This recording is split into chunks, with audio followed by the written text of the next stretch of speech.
America is opening up relations with Cuba, and it's a big deal, ending decades of hostility and beginning a new era between the two countries. But to understand just how big of a deal, where that hostility really came from, why it took so long to end, you've got to go back, way back. Not to the 1950s, as many Americans might think, but to the 1850s. The story starts with America divided between pro-slavery and anti-slavery politics, and one of their many fights is over the Spanish colony of Cuba. Pro-slavery lawmakers want to buy Cuba from Spain, or take it by force to turn it into a new slave state. Anti-slavery politicians oppose this, calling it imperialism. But fast forward to 1898, after slavery's over. Americans have a different version of this same argument when Cubans rise up against Spain. The U.S. joins them, starting the Spanish-American War. But Americans divide. Should the U.S. seize Cuba from Spain for itself, or liberate the island? This is part of a much bigger debate at the time over whether the U.S. should explicitly become a European-style imperial power. So this is an argument about Cuba, but it's also an argument about America, what kind of country it should be. Should America be the kind of country that controls Cuba, or that respects it as a fellow sovereign nation? And that argument has continued in different forms ever since. At this point, in 1898, the fight happens in Congress. Each side passes laws trying to force their way. And it ends up with a weird split baby policy, with Cuba winning independence, but other quasi-imperial American rule. The U.S. would take over Guantanamo Bay, dictate Cuba's foreign policy, and give itself the right to intervene in Cuban affairs. Then came the American interventions in Cuba in 1906 and 1917. Each time, the U.S. military takes over for a few years, ostensibly to resolve some political crisis, but that usually means protecting American interests, such as sugar imports. Today, when Americans think about the U.S. and Cuba, we think of the Cold War, but Cubans often think back to this imperial era. And that era technically ends in 1933 with an uprising against Cuba's government. Under U.S. law, America's supposed to intervene again, but President Franklin Roosevelt wants to end the imperial era, so he declares neutrality. And over the next 20 years, Cuba becomes a democracy, and one that's generally friendly with the U.S. That changes in 1952, when a former president and military leader named Fulgencio Batista seizes power in a coup, suspends the Constitution, and imposes an increasingly oppressive rule.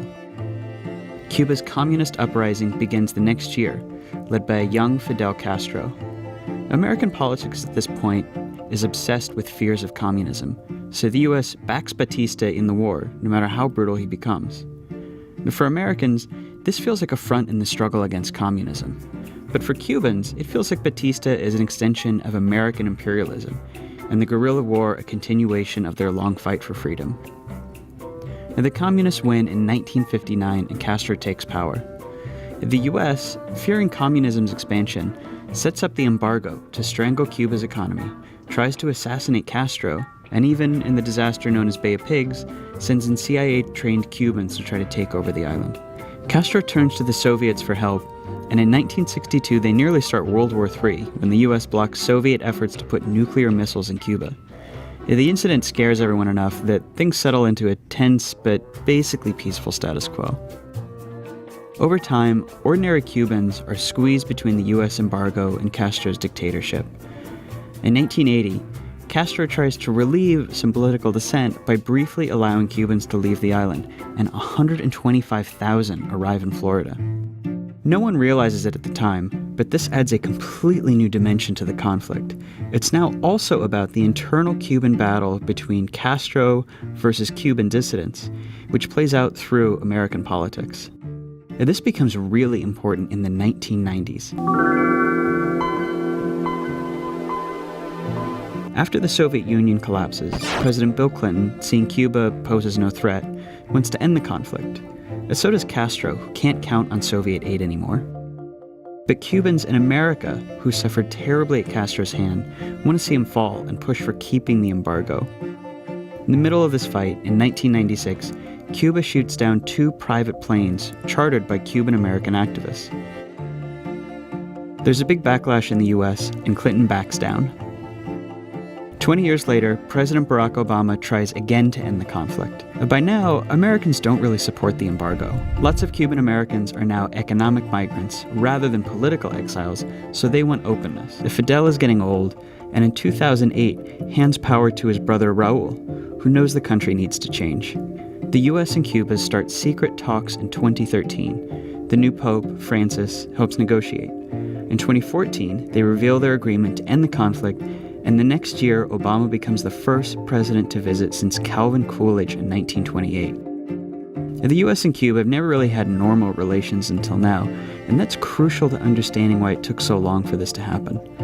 So much has passed between the two countries over the past century, and the US has at times treated Cuba as more of a colony than it's a real country. It's a lot to get over, but it looks like they might both finally be ready.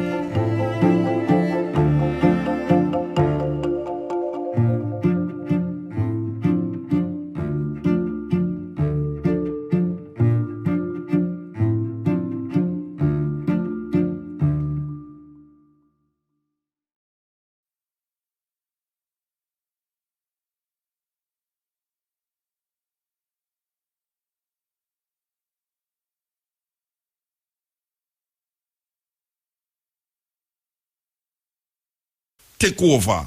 So instead of you have the emperor them now, you have the popes. And the pope is the pope more powerful than the Roman emperor, because the pope declares him is the representative of Jesus Christ on earth. You are more powerful than that. The pope, the papacy declare that they are the representative of Jesus Christ on earth. You know why not more powerful than that? So we hang on upon that. We hang on upon it, even though some of us call themselves Jehovah's Witness, 7 day, this, that, the whole of them, under the auspices of the papacy, the whole of them, all of them are breakaway. The Protestant under Martin Luther, not Martin Luther King, Martin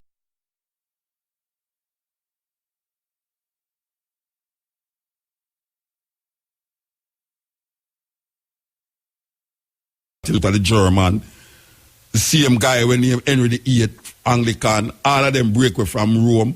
Them are still Roman. People say them are Roman Catholic. What is Roman Catholic? It's a universal Roman, because Catholic, the word Catholic means universal. So if he's a Roman Catholic, he's a universal Roman. He's under the auspices of the Pope of Rome. And may I say that if these countries is not flourishing anymore as superpowers, why we feel say America is going to flourish forever as a superpower?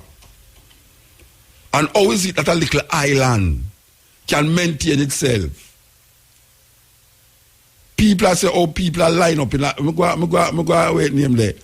I go to Cuba, and people say, well, right now, look upon the people them down there, so them can't ever get food for buy and all them something there. Watch out, the people them not hungry. Them not hungry down at Cuba.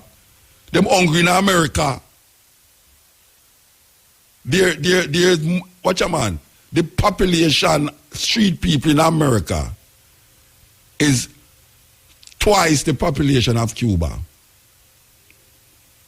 And you're not talking about street people in Jamaica, because there's no corner in Jamaica right now. You go, you know, see street people, especially in Kingston.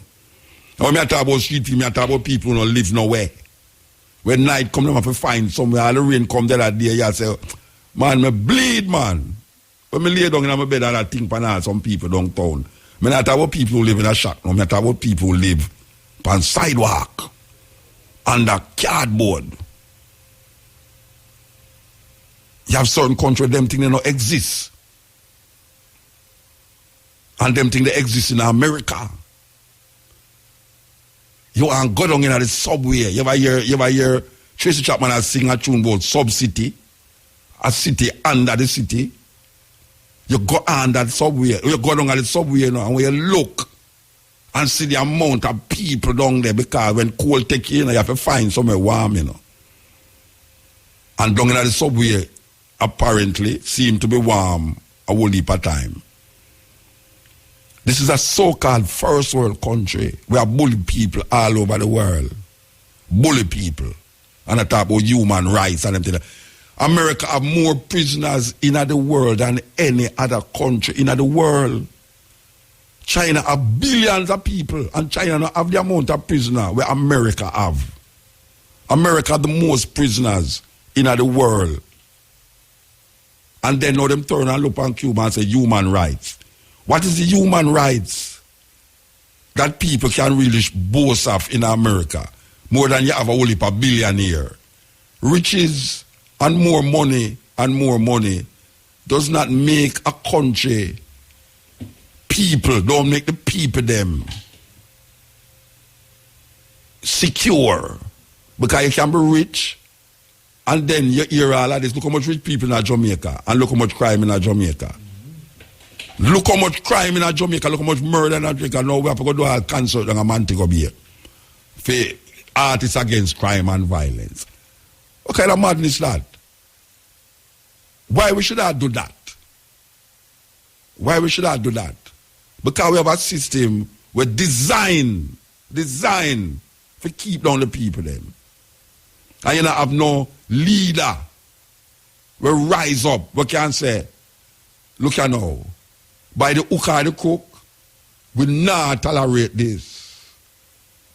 Because if you start to ball on, you hear say, that is not democratic enough. If you stand up for a certain way, them say, no, you're in a democratic country, you can't do that.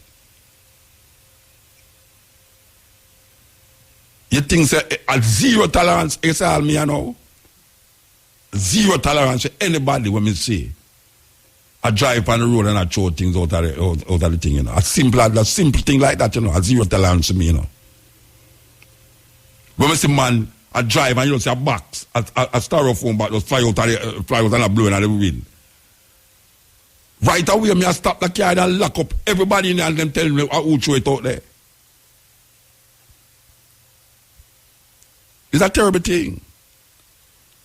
So even though me I say right now Cuba, me no blind and me no dumb and me no fantasize about things.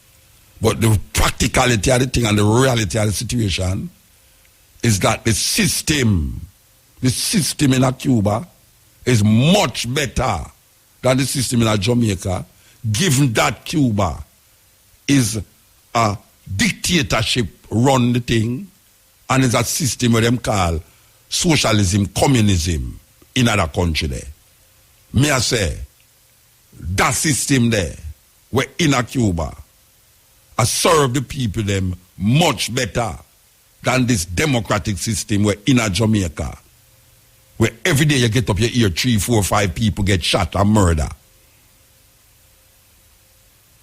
How is that acceptable to people who are declared, say, Cuba, and don't realize, say, can you imagine if no embargo never upon Cuba? Can you imagine if America never have no embargo upon Cuba and Castro did run the thing? We can't imagine that, but we can also, can you imagine when this brother gone and when them open up the doors them to American decadence, we are going to happen? Wow. This is the cutting edge on RFM.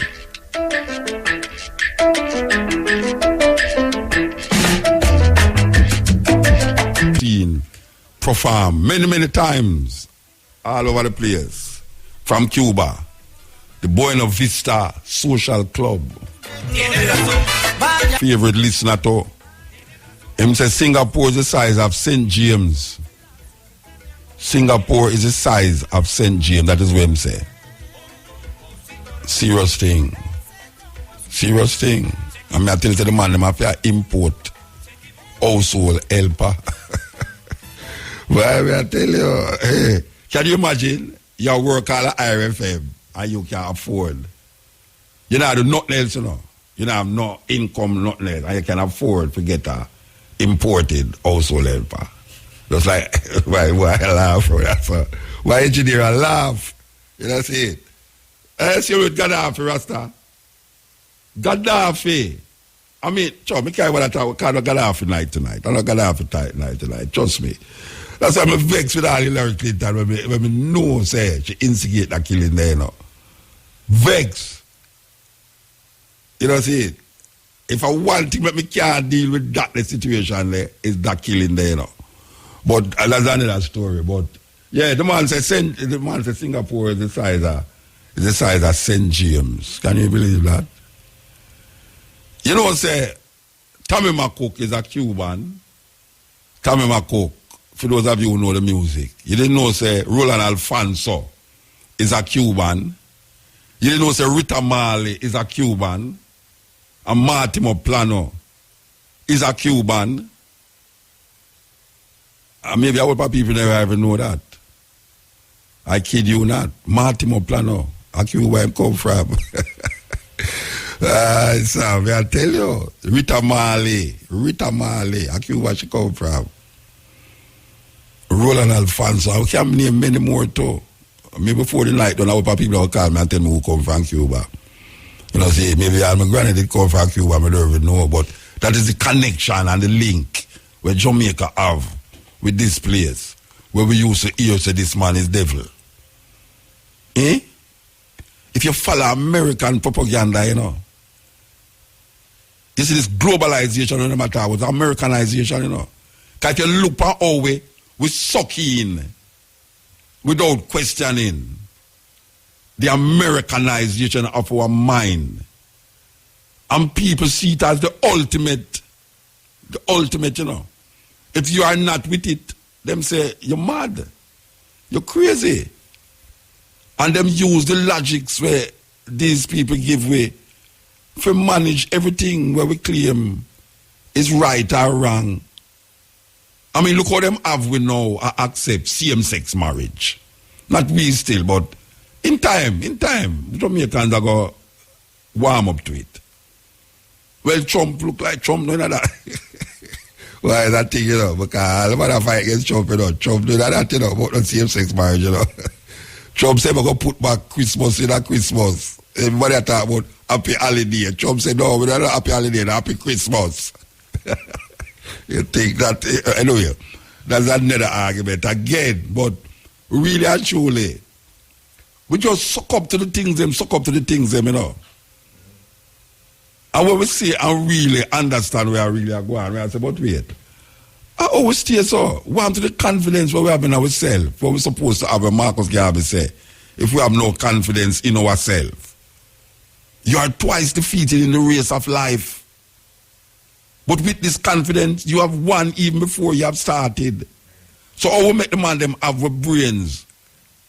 And I do whatever they want, but tell my brain wash. My brain not dirty. My brain not dirty, no want to wash. Come on, people want to wash brainwashing. No people out there want brainwashing. I don't know where they're going to take for black people for wake up to this thing, yeah? We don't know. Because to that, you know, say to that, when you look on Cuba, that things are mostly red people there, brown people there. When you reach there, Cuba is a black country, you know.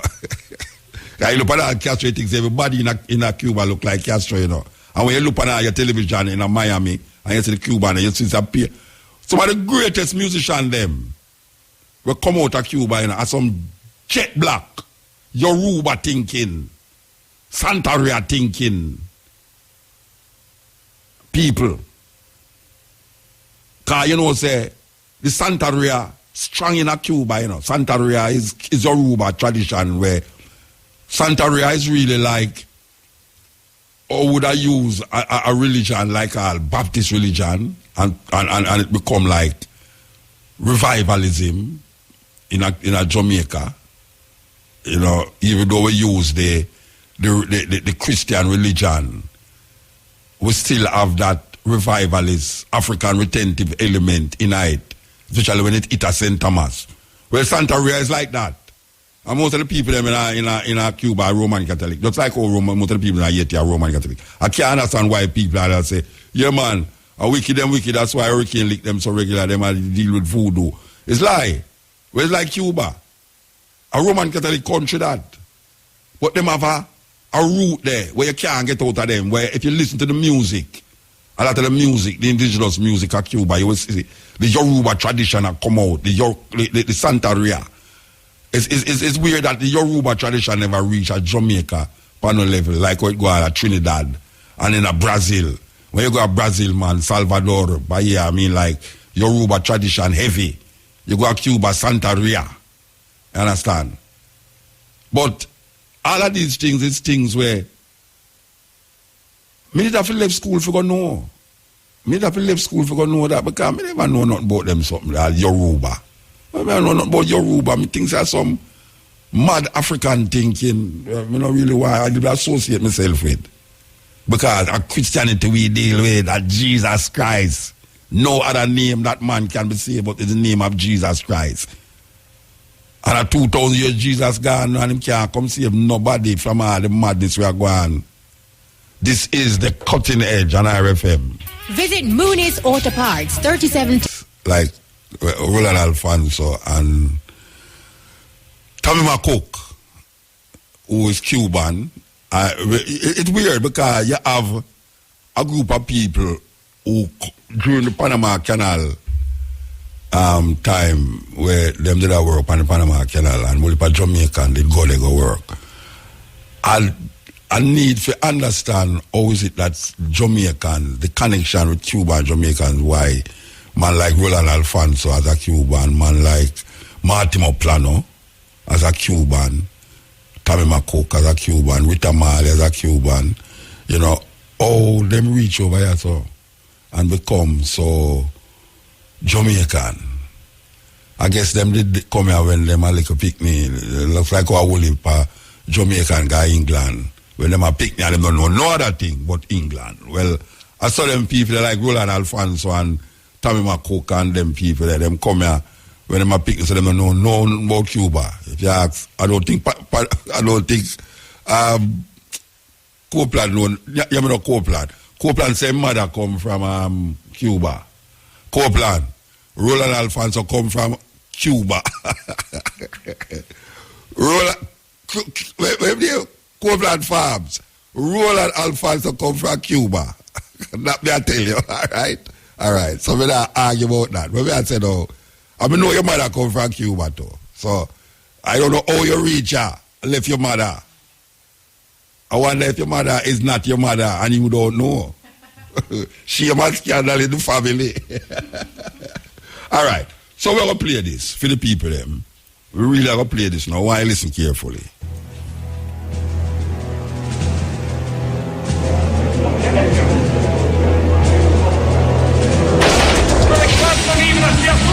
He survived secret CIA plots, undercover mafia assassination attempts, and even the threat of nuclear annihilation. The weapons of war must be abolished.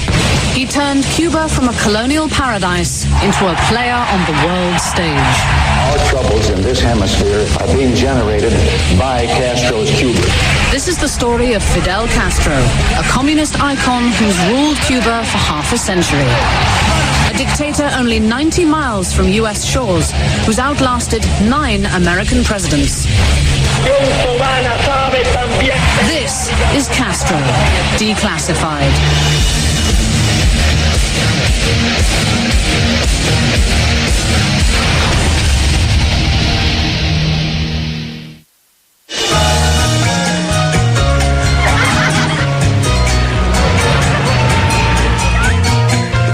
A tropical island paradise spilling with rum, rumba, and roulette. This was the Cuba most Americans knew in the 1950s. Glorious beaches, glittering casinos, gambling, music, dancing. In the 50s in Havana, it was wide open. I mean, I had many conversations about my father about what it was like. And you have to understand that it was basically paradise. I mean, anything you wanted, you could get. But just below the surface, the rhythm of revolution was beating. In the urban underground and throughout the Cuban countryside, people were demanding change. The unrest stemmed back to 1898, when Cubans fought to rid themselves of their Spanish colonial masters. But then the United States intervened, committing nearly 20,000 troops to fight for Cuba's independence. An even bigger investment would follow. Cuban sugar, Cuban water, Cuban electricity, Cuban telephones. The entire economic infrastructure of the island gradually was bought up or invested in by American capital. And this, of course, laid the groundwork for a great deal of nationalist sentiment in Cuba. This was the Cuba that Castro grew up in the 1930s and 1940s. Fidel Castro and the young university students who begin to cut their teeth politically and want to create a Cuba for themselves, their nationalism revolves around getting the Americans out. 1952. With corruption in the government rampant, a young Fidel Castro decided to run for Congress under a clean government party banner. But just before Election Day, the self-appointed chief of the military, Fulgencio Batista, cancelled the elections, pushed out the Cuban president, Carlos Prios Socorras, in a bloodless coup, and took control of the island republic. Corruption increased.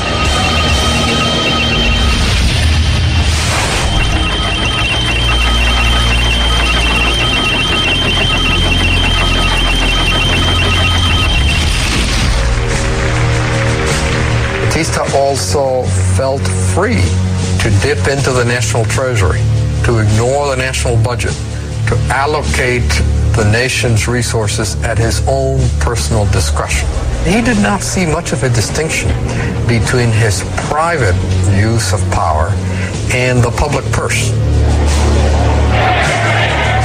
The coup really became the straw that broke the camel's back, the sign that electoral politics were not an option and that trying to engage peacefully would just lead one either to a jail cell or to exile.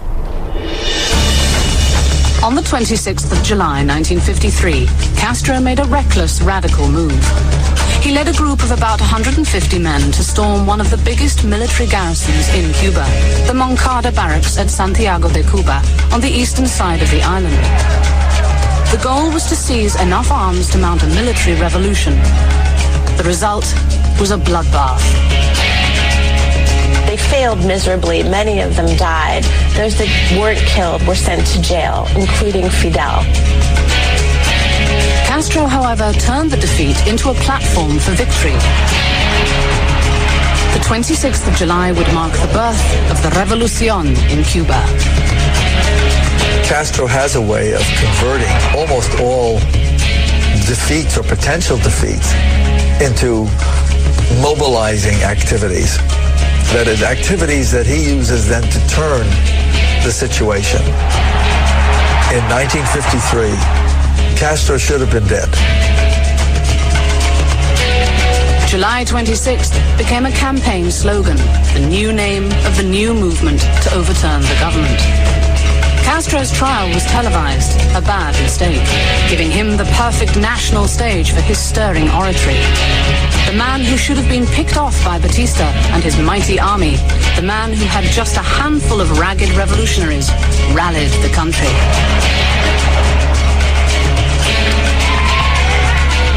He essentially says that he did the right thing, the patriotic thing, the necessary thing, that he was the defender of the Cuban Constitution, that he was the defender of the Republic, because Batista had usurped power in the 1952 election, and that all Cubans should really have followed him if they were patriots. From prison, Castro produced a manuscript of his words, "History will absolve me." With public opinion firmly in his favor, and thanks to pleas from Castro's politically connected family, he and others were released in an amnesty after serving less than 2 years. But informed of Batista's plans to have him killed after his release, Castro fled to Mexico to plot his next move.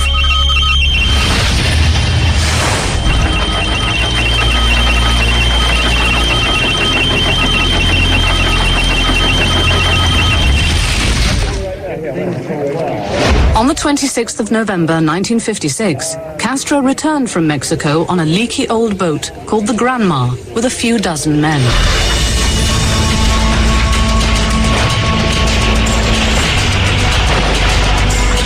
On the 2nd of December, they were ambushed by the Cuban army. Most of them were killed outright. Castro survived, and with a handful of others, escaped to the Sierra Maestra Mountains. There they hid out for nearly 2 years, building a revolutionary army and developing their political philosophy and strategy. In mid-1958, Batista makes the decision to launch a general offensive, over 10,000 troops, tanks, motorized equipment, against Castro's forces in eastern Cuba. Among the growing band of revolutionaries with Castro in the mountains was a young Argentine destined to become the world's most recognized revolutionary, Ernesto Che Guevara. Castro's forces stood at less than 1,000. Despite the odds, Batista made no inroads. The equipment gets stuck in the mud. It's the middle of the rainy season. These are unprofessional soldiers. The soldiers, many of them, do not want to fight. The general offensive is a disaster. Troops retreat. Many surrender. And from mid-1958 to December, what you see is the armed forces of the Republic of Cuba collapsing. Throughout Cuba, people were becoming more and more repulsed by the brutality of the Batista regime. In his attempt to hold on to power, he jailed and killed thousands. The tighter he squeezed, the more his power slipped away. There were lots of acts of violence and sabotage going on. The electrical system was spotty, and streets would be blocked, and there would be shootings, and it was generally not a time to be out and about. New Year's Eve, 1958. In Havana, the roulette wheels were turning and the rum was flowing. Wealthy revelers had no idea what was about to happen. Revolution was knocking at the door. The life they knew was about to come crashing down.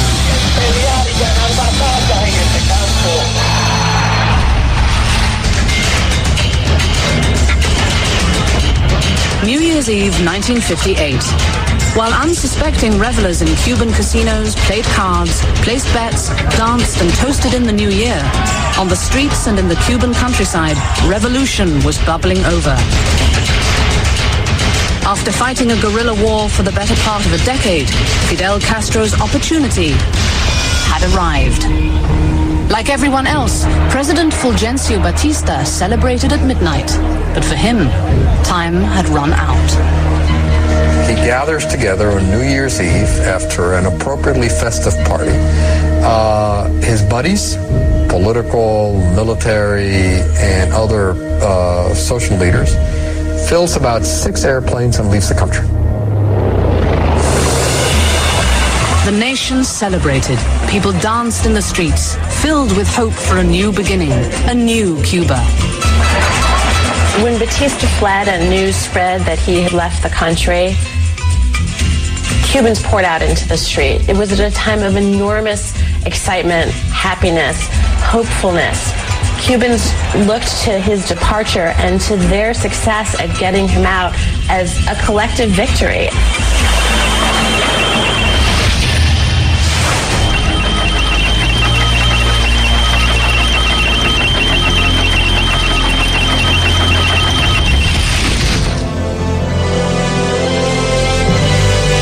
Castro took several days to enter Havana, driving across the country, rallying seas of people to his side. It wasn't just a march of triumph, it was also a march to do the politics across the island of securing support for the 26th of July movement. By the time he arrived in Havana, 1 million people had taken to the streets to celebrate a victory they saw as their own, and to hear Castro speak. A bunch of white doves land on his shoulder and arm as he's making a speech. Now, for anyone who knows anything about Cuban religion, Santeria, the white dove is a very significant animal. And this immediately is the signal.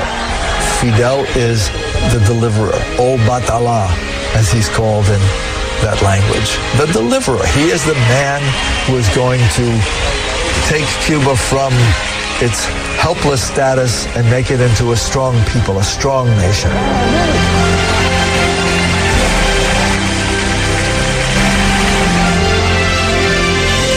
But for the US government, Castro was far from a savior.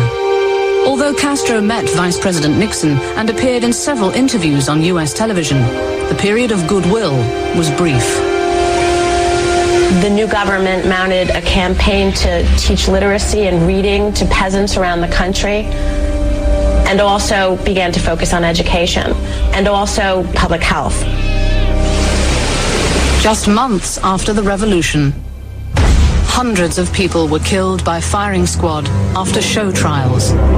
Famed revolutionary Che Guevara was the commander of the prison and took a personal interest in interrogating Batista's supporters.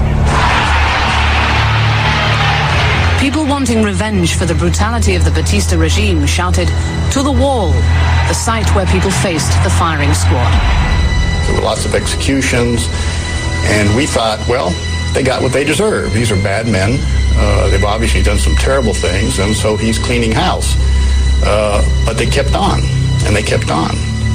And there were hundreds and then thousands. And they moved the trials to the sports palace, and there were thousands of people in the stands screaming at the top of their lungs, paredón, which means to the wall.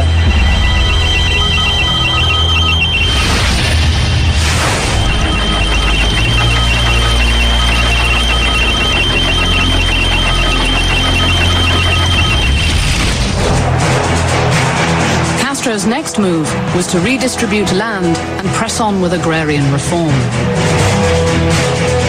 By today's standards, that agrarian reform would be looked at as enormously moderate. But by the standards of 1959 and the Cold War, the agrarian reform was seen by the United States and by American landowners in Cuba as an enormous threat. Confirming American fears, Castro declared himself a communist and began to build an alliance with the Soviets. Russia now had a staunch ally just 90 miles from the United States. Over the next couple of years, US operatives devised all manner of secret assassination schemes. And we now know, as a result of declassified materials, that the Eisenhower administration had already been in contact with the mafia about killing him, about assassinating him. Some of the CIA's more bizarre plots included slipping Castro poison pills and exploding cigars, putting powder in his boots to make his beard fall out, and spraying LSD around a radio station where Castro was to speak.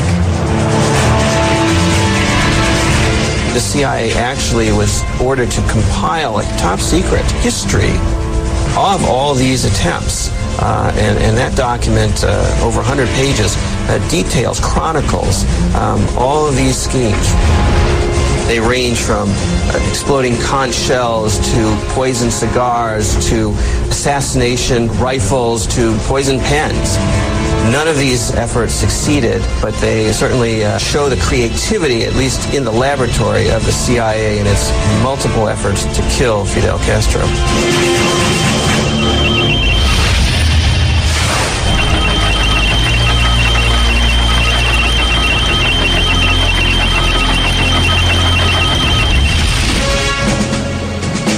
When John F. Kennedy became president, he inherited from Eisenhower a more ambitious, secret plan to overthrow Castro.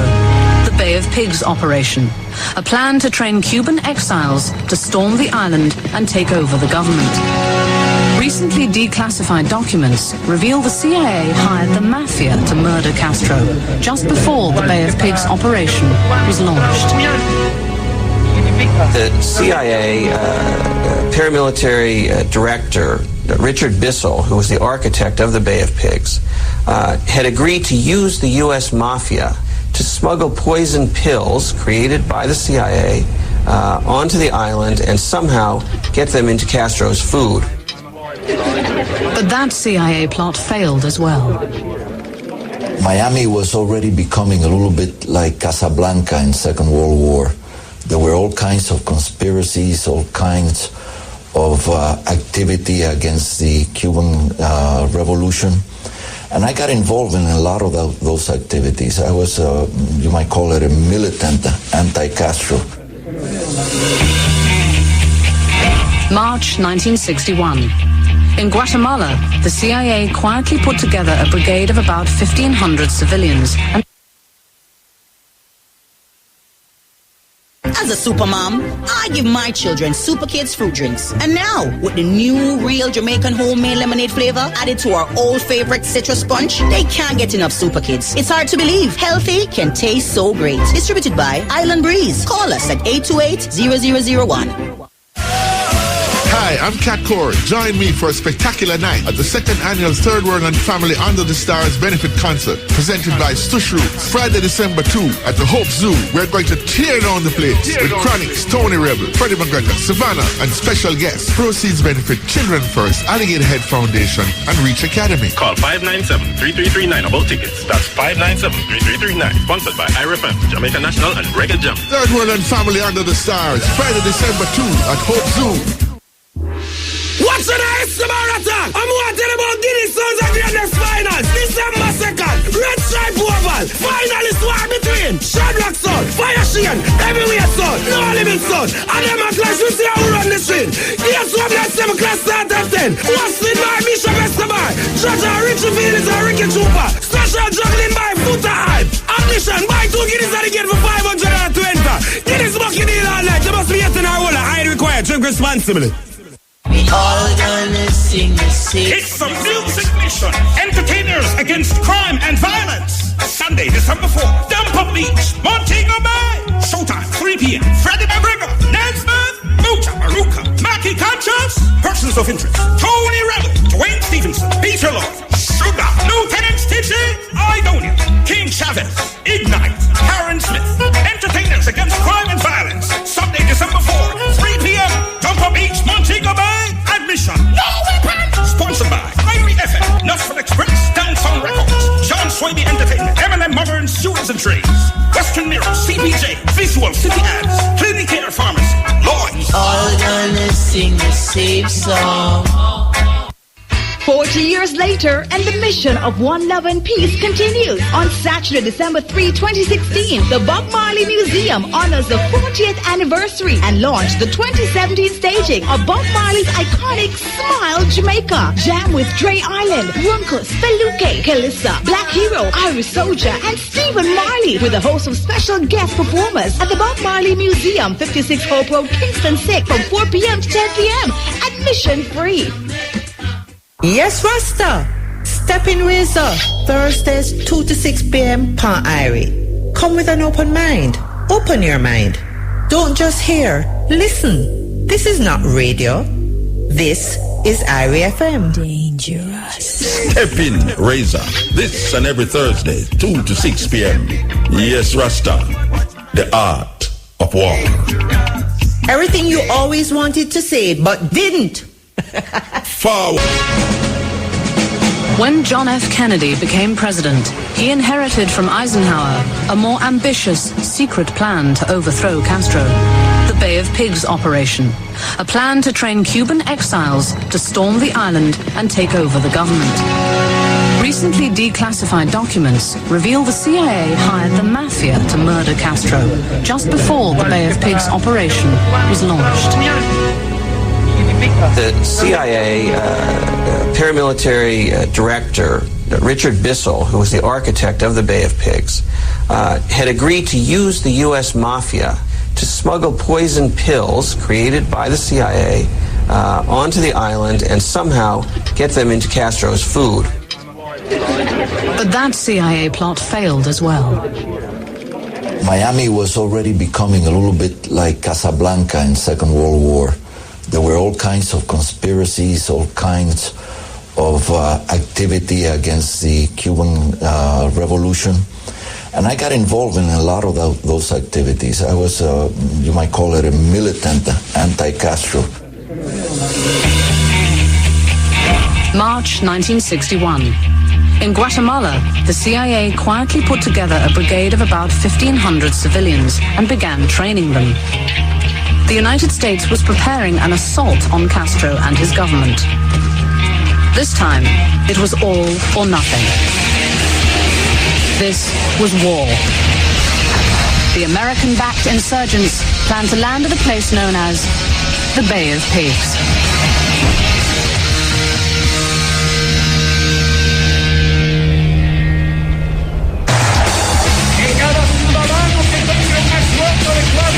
In 1961, El Comandante Fidel Castro seized power in Cuba. In his first months, he announced his reforms for education and healthcare, while at the same time reducing civil liberties.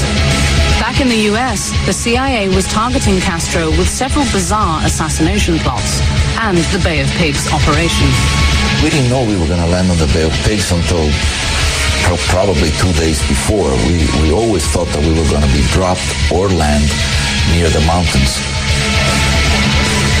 Castro's intelligence knew well in advance about America's plans and used the attack as an opportunity to round up his enemies. The Cuban government had the opportunity to arrest all the underground and all the opposition, whether they were in fact opposition or not. They just picked up everyone they thought could have possibly turned against them.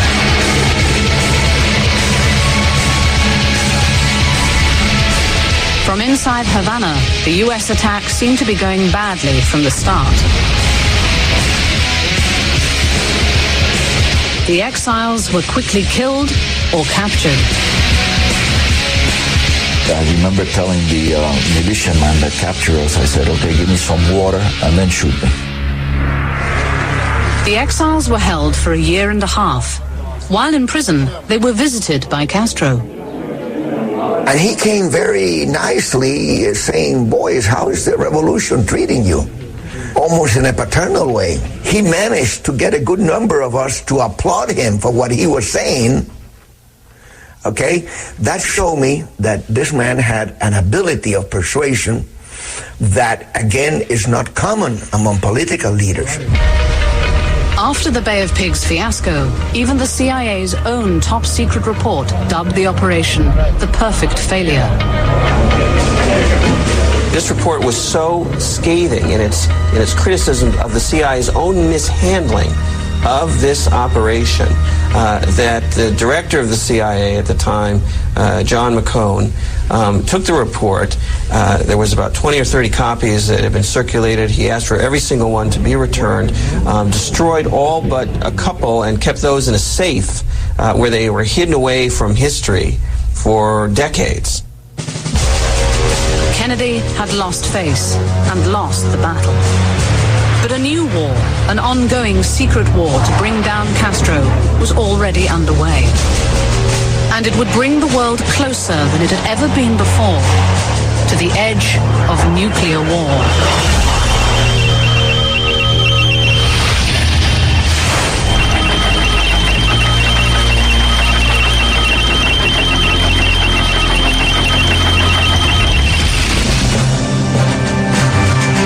It was not until after the Bay of Pigs and the abysmal failure and humiliation that the administration suffered, and that he suffered personally as a new president, that I think you begin to have a major change, and then it does become an obsession, especially on Robert Kennedy's part.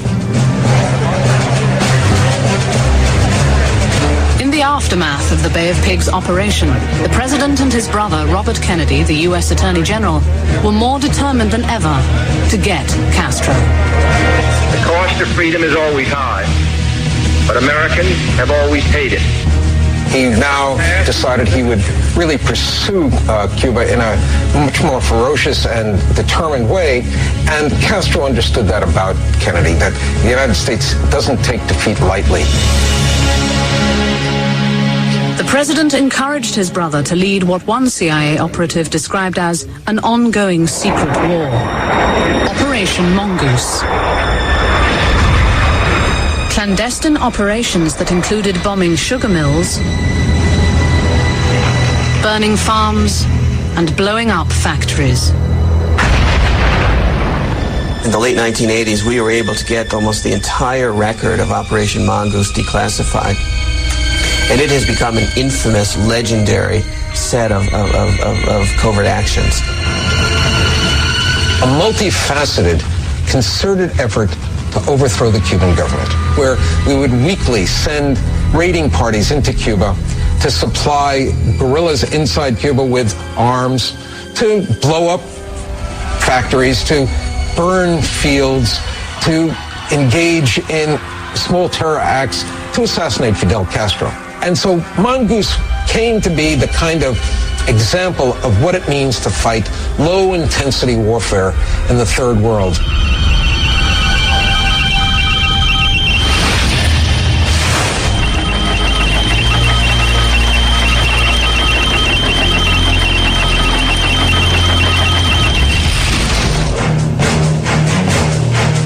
August 1961.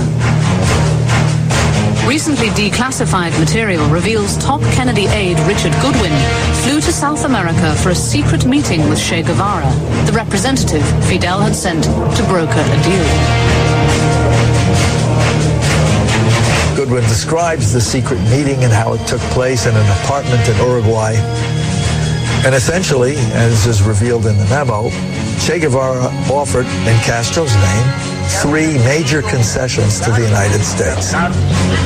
He said that essentially Cuba would cut or reduce greatly its military ties to the Soviet Union, the security. It would stop exporting revolution, another security threat. And it would agree to compensate the U.S. companies that it had expropriated in 59 and 60.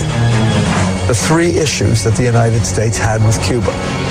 In return, Che Guevara said to Goodwin, just leave us alone.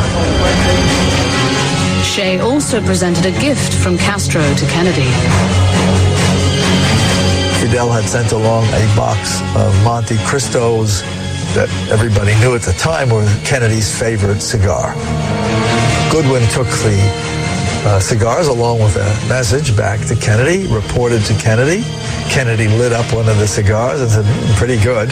He says, actually, Goodwin, I ought to have given you the first one to smoke. Kennedy referring to a plot to kill Castro with a poisoned cigar. Kennedy then listened to Goodwin's report of the secret deal offered by Fidel and Che. And they both had the same reaction. This is a sign of weakness. So not only should we not make an accommodation, we should turn up the heat, because we maybe can get rid of them or get more out of them. In October 1962, Soviet missiles arrived in Cuba, pointing in the direction of the United States. The clock was ticking on the Cuban Missile Crisis as the 2 superpowers watched and waited. When the U.S. blockaded Cuba, American ships were brought into direct military conflict with Soviet ships and submarines. The world was on the brink of nuclear holocaust. Kennedy met with Joint Chiefs of Staff. They say it's a military threat. We have to go in, we have to knock them out right away or invade. They want both. And Kennedy says that it isn't a military threat. It doesn't really make any difference militarily. He says, what difference does it make if you get blown up by a missile fired from the Soviet Union or one fired from Cuba? In either case, he says they have enough to kill us anyway. He sees it as a political act on Khrushchev's part to appear to change the balance of power. That difference is extremely important during the first week, because most of the people in the room initially favor bombing. Recently released tape recordings made secretly in the White House reveal the tension between President Kennedy and his top military brass. At one point, Kennedy leaves the room. General LeMay, Chief of Staff of the Air Force, General Wheeler, the Chief of Staff of the Army, General Shoup, the Chief of Staff of the Marines. Of course, they don't know they're being taped. Do the son of a bitch and do it right and quit frigging around. And basically, they say the president's a coward. Whatever Kennedy thought privately, publicly, he was ready to go head-to-head with the Soviets and Castro. With Soviet missiles just 90 miles from U.S. shores, there was too much at stake. The weapons of war must be abolished before they abolish us. With the future of the world hanging in the balance, recently declassified documents from Cuba reveal the assumptions and misinformation that made Castro believe the U.S. knew more than in fact it did. Castro knew there were nuclear weapons on the island, and he thought the United States knew this too. He couldn't imagine that the United States, with the best intelligence service in the world, did not know that there were nuclear weapons already on the island of Cuba. Castro was convinced the U.S. was about to launch a nuclear attack on Cuba. And he says to Khrushchev, don't get caught with your rifles down. If you see the United States invading Cuba, then you must first launch show the creativity, at least in the laboratory, of the CIA in its multiple efforts to kill. This is the cutting edge on RFM. You know, so now the time is now 12 o'clock. We're there with you. Brothers and sisters, this is Chalice. Join us with respect for our national anthem. Let us stand and defend this one. Peace and love. Thank you. Eternal Father, bless our land. Guide us with thy mighty hand. Keep us free from evil powers. Do us free from evil powers. Do our life through countless times. To our leaders, great defenders, grant true wisdom from above. Justice, justice, truth, be ours forever. Jamaica, land we love. Jamaica, Jamaica, Jamaica, land we love. I'm Sly Dunbar. I'm my name Robert Shakespeare. Stay tuned to RFM Mutabaruka. And basically, they say the president's a coward. Whatever Kennedy thought privately, publicly, he was ready to go head-to-head with the Soviets and Castro. With Soviet missiles just 90 miles from U.S. shores, there was too much at stake. The weapons of war must be abolished before they abolish us. With the future of the world hanging in the balance, recently declassified documents from Cuba reveal the assumptions and misinformation that made Castro believe the U.S. knew more than in fact it did. Castro knew there were nuclear weapons on the island, and he thought the United States knew this too. He couldn't imagine that the United States, with the best intelligence service in the world, did not know that there were nuclear weapons already on the island of Cuba. Castro was convinced the U.S. was about to launch a nuclear attack on Cuba. And he says to Khrushchev, don't get caught with your rifles down.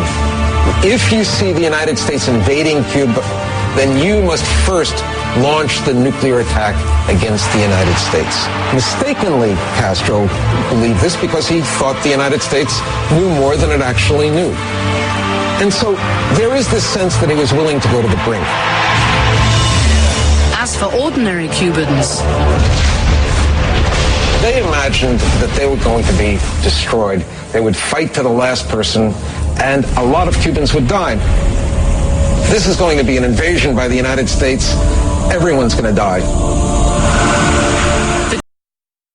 In the USSR, the US, and even in Europe, ordinary people talked about and prepared for nuclear war. Many believed the world never came closer to Armageddon than that week at the end of October 1962.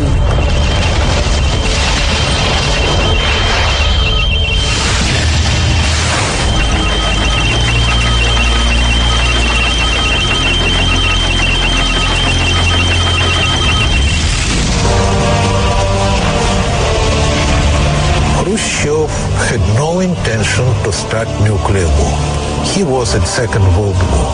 He repeated many times that when you're watching movie, documentary, reading stories about war, it is nothing there with realities because it's much more dirty, much more cruel, much more bloody. Recently declassified Soviet documents indicate they had no desire for war. The Soviets knew that US missiles outnumbered them 10 to 1.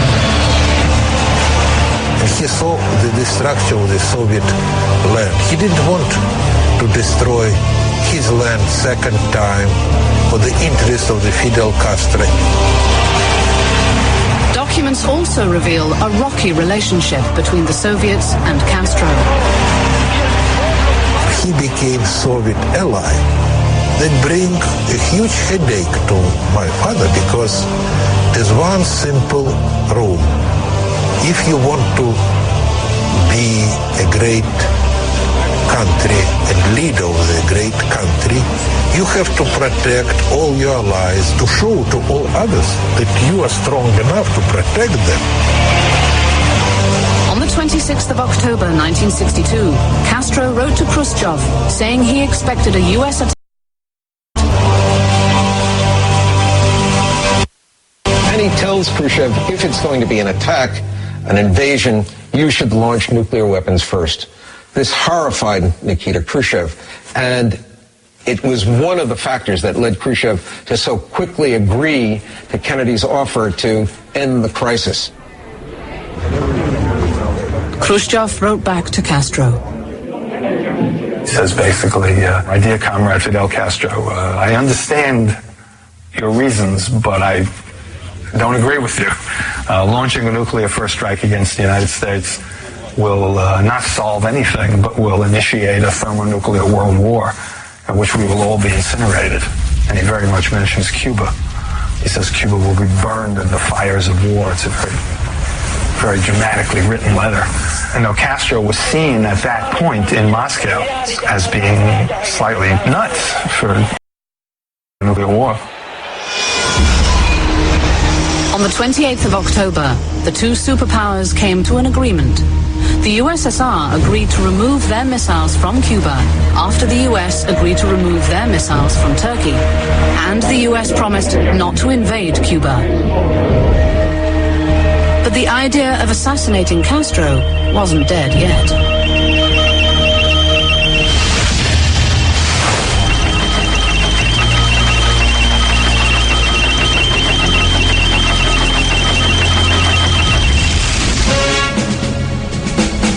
An assassin's bullet was coming, but it would be for John Kennedy, not Fidel Castro.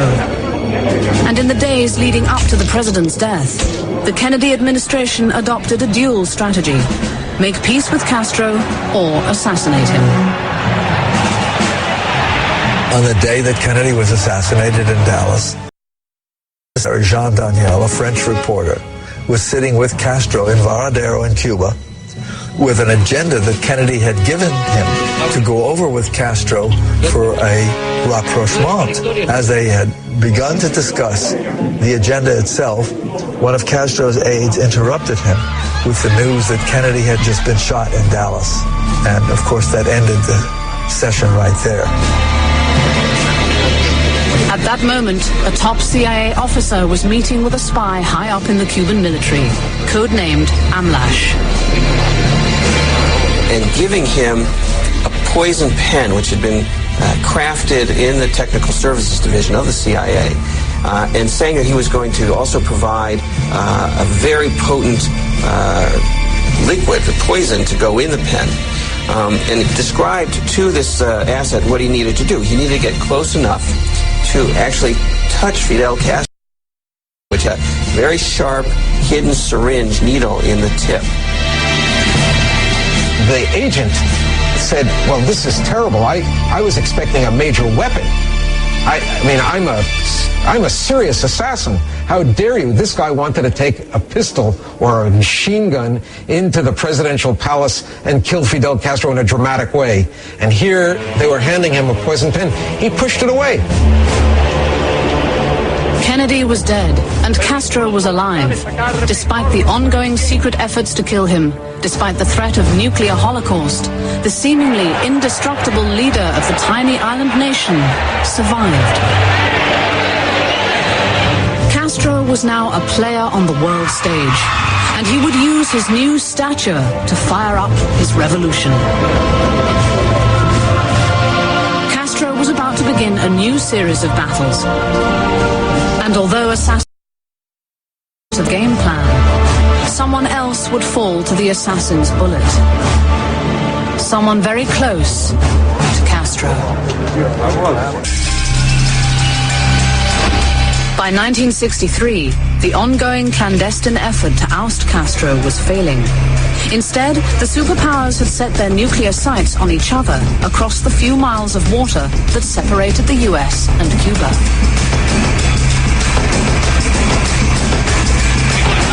Castro had survived the Cuban Missile Crisis and thrived. As the next few decades proved, despite his enemies, he seemed indestructible.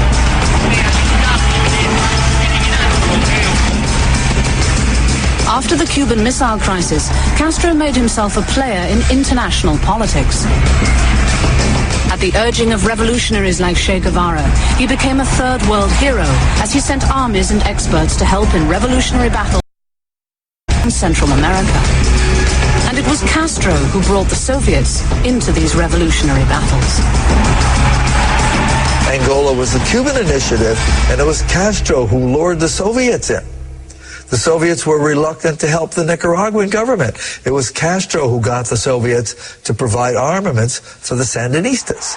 Over and over again, it's Castro somehow convincing the Soviets to invest in his projects. I would classify Castro as one of the world's greatest pickpockets. 1967. Castro's most famous partner in exporting revolution was his longtime revolutionary associate, Ernesto Che Guevara.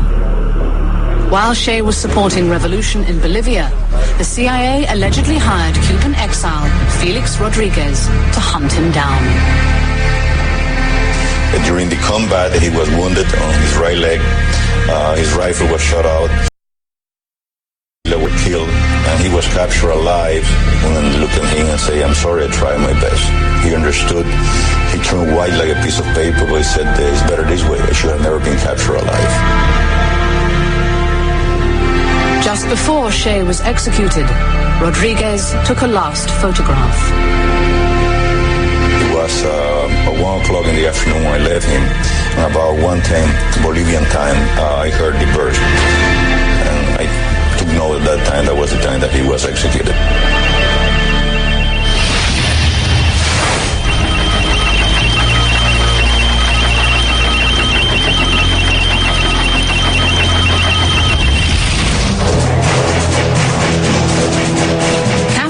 Rid of his enemies by jailing them, killing them, or throwing them off the island. In 1980, a group of Cubans tried to escape the country through the Peruvian embassy. Soon, thousands were there to get out of Cuba. As world public opinion started coming down on Castro, he announced that anyone who wanted to leave could leave.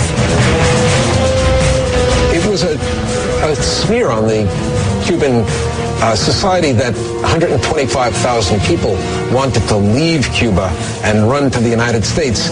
And he used this as an opportunity to effectively get rid of people who were dissidents on the island and secure even more power for the Cuban government. On the 15th of April 1980, the boat lift began.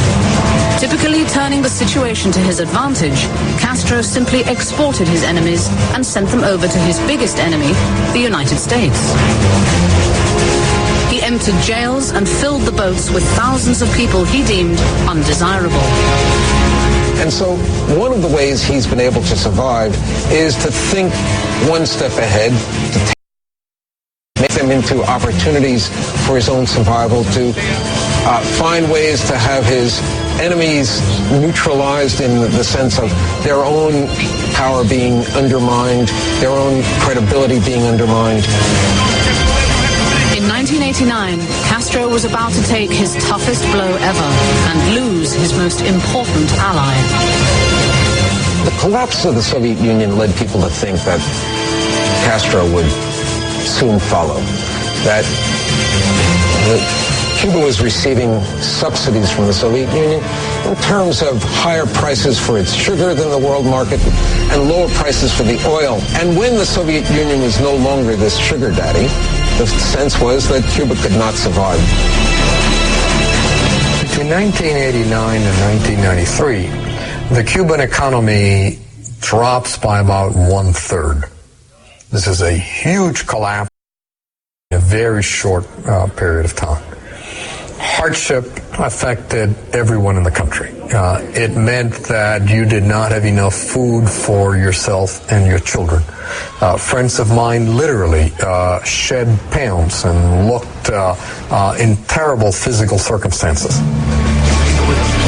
How Castro survived this time was by bringing back the two things he abolished when he first came to power: the US dollar and tourism. Cuba tourism industry was practically non-existent at the end of the 1980s. In 2004, a little over 2 million tourists visited Cuba, so it's a very big change. Foreign direct investment, tourism. Third important change is to allow Cuban Americans to remit dollars to their relatives and friends in Cuba. That, by the beginning of the 21st century, is worth something in the range of $1 billion.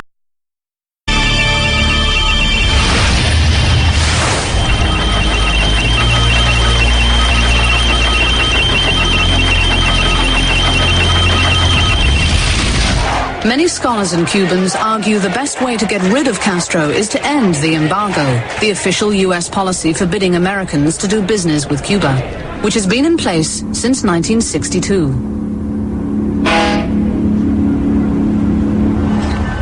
They say he uses the embargo to prop himself up, and that if it were lifted, Castro would crumble under the weight of his own failed policies and mountain of excuses. Fidel Castro wants the embargo. The U.S. embargo gives Fidel Castro control. If it was unfettered trade and ideas and everything else that comes with full relations, they said he would be out of here. Now in his late it seems time is Castro's greatest enemy. Despite all the efforts to eliminate him, he still stands as the last of the Cold War warriors. He's outlived them all: Kennedy, Nixon, de Gaulle, Mao, Khrushchev, Brezhnev, even the Cold War itself, becoming one of the longest ruling leaders of modern times. Fidel Castro's legacy has a combination of elements. It completed the country's social modernization. It taught every Cuban to read and write. It raised the median schooling level in the workforce dramatically. It transformed the Cuban health system. It also represented, unfortunately, a period of extraordinary, harsh repression. Thousands of dissidents have been imprisoned or executed in Castro's Cuba. Thousands more have fled or been exiled. The legacy, therefore, is it had, no doubt, certain areas of accomplishment, but on balance, it is a history that was needlessly harsh, that was abusive, and that committed damnable acts.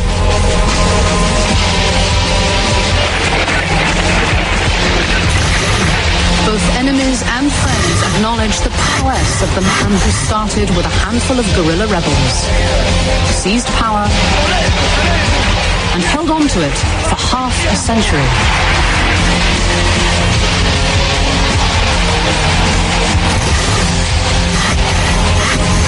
He has outlasted both his Cold War enemies and his Cold War allies.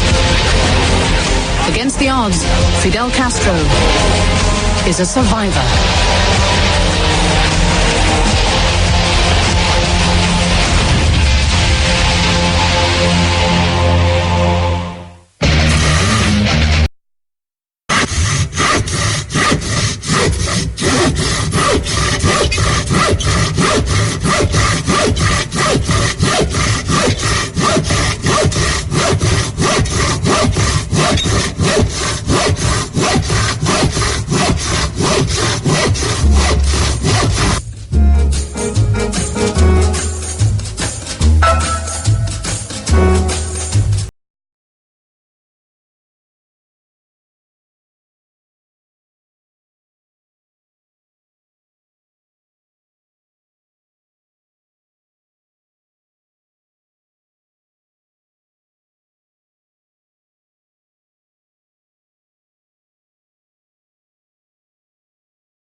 Patricia.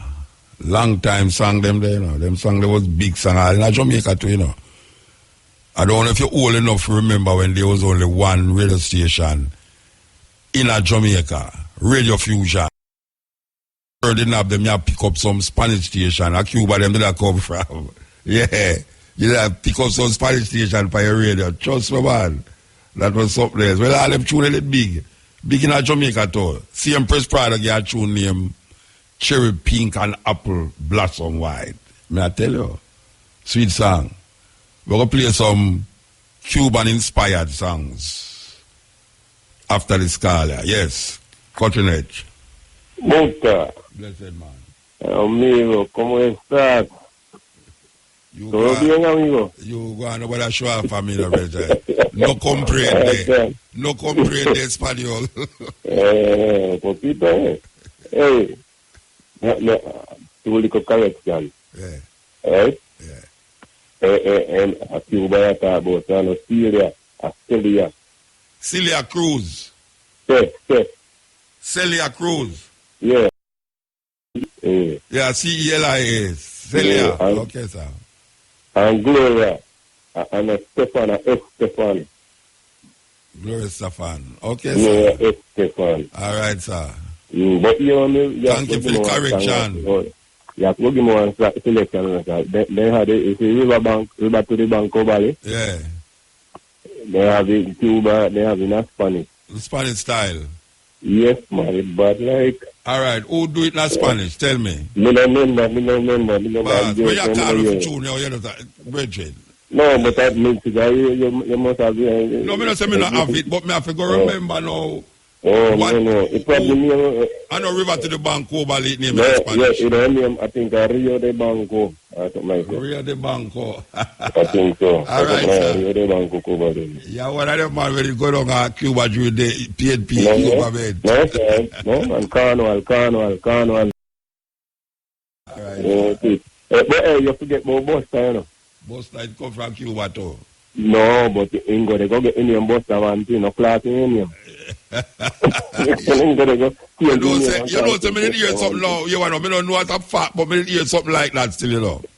I'm going to take your word for it. Me hear something like that, trust me. Get outside and come back with the name of Buster man. All right, sir. No people must know anybody in Jamaica with the name Buster man. Yeah, they come from Cuba.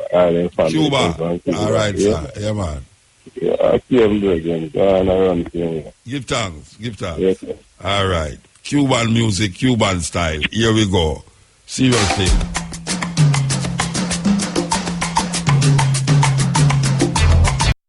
May I tell you, man? Percussions. May I tell you? Van. Cuban style.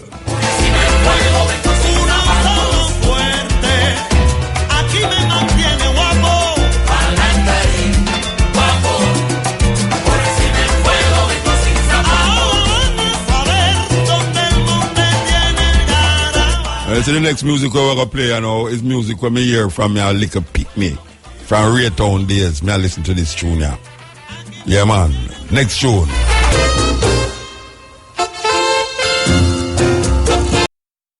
Mutabaruka.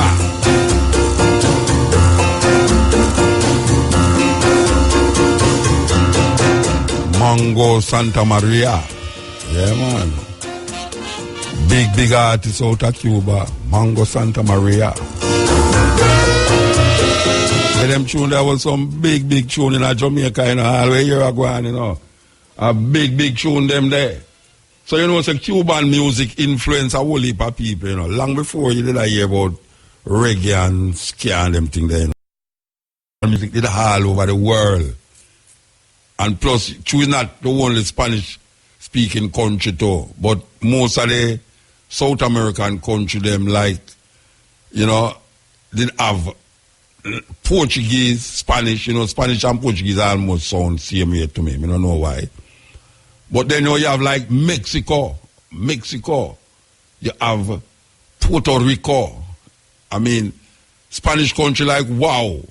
But Cuba, somehow, as you hear the man talk about, him not understand. He would say Castro is like the number one pickpocket. He don't understand how Castro get Russia, big Russia, influence Russia so much. Simply almost make them almost want to start a war. You understand? But really and truly, Cuban music stretch. And I want to play a song here, you know, is a connection with Cuba. As a matter of fact, him call, even though him not Cuban, him call himself, him group Cuban. When him call him Cubanist, I can take that card. I take that card before him credit done. Yes, EL. Yes, Muta. Yeah, blessed man. Yeah, greetings, man. I really enjoyed that documentary. Yeah, man. It's very revealing. Yeah. And I know a lot of this stuff still, but I want to tie everything for a minute, Muta. A few weeks ago, you have a caller. And I'm basing my premise on a part of the documentary that you just play about the different sabotage that the CIA do in Cuba when they blow up the building and burn on the cane field and all that type of stuff. Make it look like say the thing I will get feel. May the people start to demonstrate. Go ahead, bro. All right. And this is how I'm going to tie this to the caller that you have about 3 weeks ago. I'm talking about Jamaica. I know it's Cuba, but you had a caller about 3 weeks ago and was saying, and I kind of looking into them things deeply myself. And it was like, Muta, where the guns come from in Jamaica? Where the drugs come from? And so on and so forth. You see me I go with that, Muta? Yeah, you see what I say? Yeah, man. My thing is, we know that the CIA has always been in Jamaica, the FBI. Especially in during Jamaica. the Manley period. Yeah, man. Serious thing. Yeah. Serious thing. You know, but the thing is that it's not just America and CIA and MI6 in England and Mossad and French intelligence. All of them work together, especially nowadays since 9/11. You see what I'm saying? And a lot of the stuff that is going on in Jamaica, I've been questioning to myself. And I notice I don't see no white people getting killed. I don't see no Chinese people getting killed, and none of these people getting killed. But I'm saying, where is the gun coming from? I'm saying, I'm just putting it out here and let like Jamaican people we think. know where it come from, America it come from. Yeah, we know where it come from, but all right, just like in Chicago, where I used to live. Chirac. Right? Yes, my connection told me that on the west side of Chicago, a lot of the killing that is taking place in Chicago is being done by undercover cops. Then look That's what I'm saying. A lot of these things are staged. Same thing in Jamaica. Let me focus on Jamaica. A lot of this stuff that is going on. I called you already last week and tell about a global plan of destabilization. We know what the IMF and the World Bank and the IDB and all these people do. That's economic terrorism. But there's other forms of terrorism which is going on right here in front of our face in Jamaica. And we think it's Jamaican doing it. And it appears as if Jamaican doing it. But I'm just going to leave it like that. I'm just going to leave it like that. All right, sir. All right, beloved. Give thanks, man. Yeah, the man I talk about, it's conspiracy designed by outside forces to go again, destabilize the country. But I don't know why, but I want to destabilize Jamaica now when Jamaican leaders, them is almost puppets to America right now. Jamaica, I don't think Jamaica is a threat to America anymore. It would appear a threat when it was Manley time, when them the things say Manley got turned communist, when Manley was not communist. Them things them got turned communist because they so close with Castro. I know Castro was their number one enemy. But now we hear leaders from Jamaica a big up Castro when him dead there. Big him up too. Saying them and them was good friend and all them here there. But really and truly, we have to look into it, see, especially with the music. The conspiracy as it relates to the music. When the music was really what we call militant, opening and waking up the eyes of many oppressed around the world. How did the music so vibrant in its militancy become so corrupted in its expressions? Really? One would have to really turn to conspiracies to figure it out. You know, that a country will give the world one of the most militant music is now giving the world one of the most corrupted music. It's amazing. Anyway, here's a tune that were inspired by Cuba. Very inspired by Cuba. And then, even it was inspired by Cuba, not done by Cuba, but inspired by Cuba. And then now that music inspired. So you see the reciprocation of inspiration comes many ways. So this is the original version of a tune where changed the whole vibration of Jamaican music from rocksteady to reggae.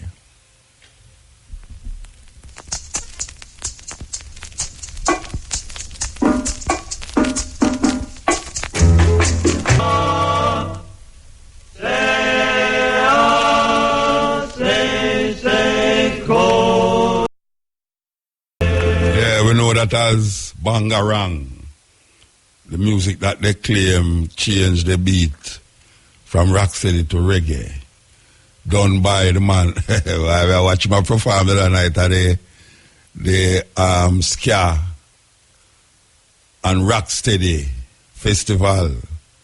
Sweet, sweet, sweet. We're going to bring him to the studio soon still, you know. Believe you me, we're going to bring him to the studio. Soon. Wait. Yes, EL. Yeah, EL. Blessed man. Morning. Walter, the thing about it, I never get to hear the first part of the documentary, so you can play it tomorrow on your program. No, we never play tomorrow on the program. You have to go wait man, what's the name of the documentary just play? Just look for Fidel Castro, man. Documentary, Fidel Castro. Okay, alright, no problem. But we can talk to you after your room. Yeah, you have to go hold on a little bit. You have to hold on there. Okay, so with the radio, the man say, want to talk to me after the year. I work out. So I can go and play the, let's see if I can find this tune now where I look for you. I'll look for this tune, you know, but let's see if I can find it. Over the right one. Over the right one. If it's not the right one, I'll sit down in a nightclub and see live music, because most of them people that live music, them deal with it, you know. Yeah, man, you have a like a 4-piece band or a 3-piece band I play. Them always have them congos. But so when them sit down, you say, I listen to that tune, you know. You want to see them man, you sit down and do all them tune live in a little club. You understand? Believe you me, man, I say, when the people them get up for dance, the dancing will go on. Trust me, man. Sweet. This is the Cutting Edge on RFM. We're there with you. Yes, EL. Muta. Yeah, blessed. I know it's probably not fair to the other calls, but I had to call back and tell you thanks, man. Because, you know, with so much passion that I have and the love for my people and everything, sometimes I say what I wanted to say, and I want to tell you thanks for bringing up the music, reggae music. And it's not only reggae music, Muta, and everybody listening, it's all hip-hop too. Because they're using the music. Let me tell you what they're doing. They're attacking our culture to neutralize our culture. Yeah. And Malcolm X called the agent provocateurs. We have people that look like us who are working as agent against us. Muta, reggae music is under attack. Here's what I'm saying, and that is a subject matter I would appreciate if you bring up again anytime soon, pan either Cutting Edge or pan Stepping Razor. Bring it up a while ago. No, but I know that's why I have to call you back, Rasta, from Atlanta to tell you that, because it's like, only for the people them in Jamaica, they don't even see that. Yeah. You're talking about the decadence, the dirty lifestyle. Yeah. And I predict it, 5 years, any of them let them get them upper hand in a Cuba.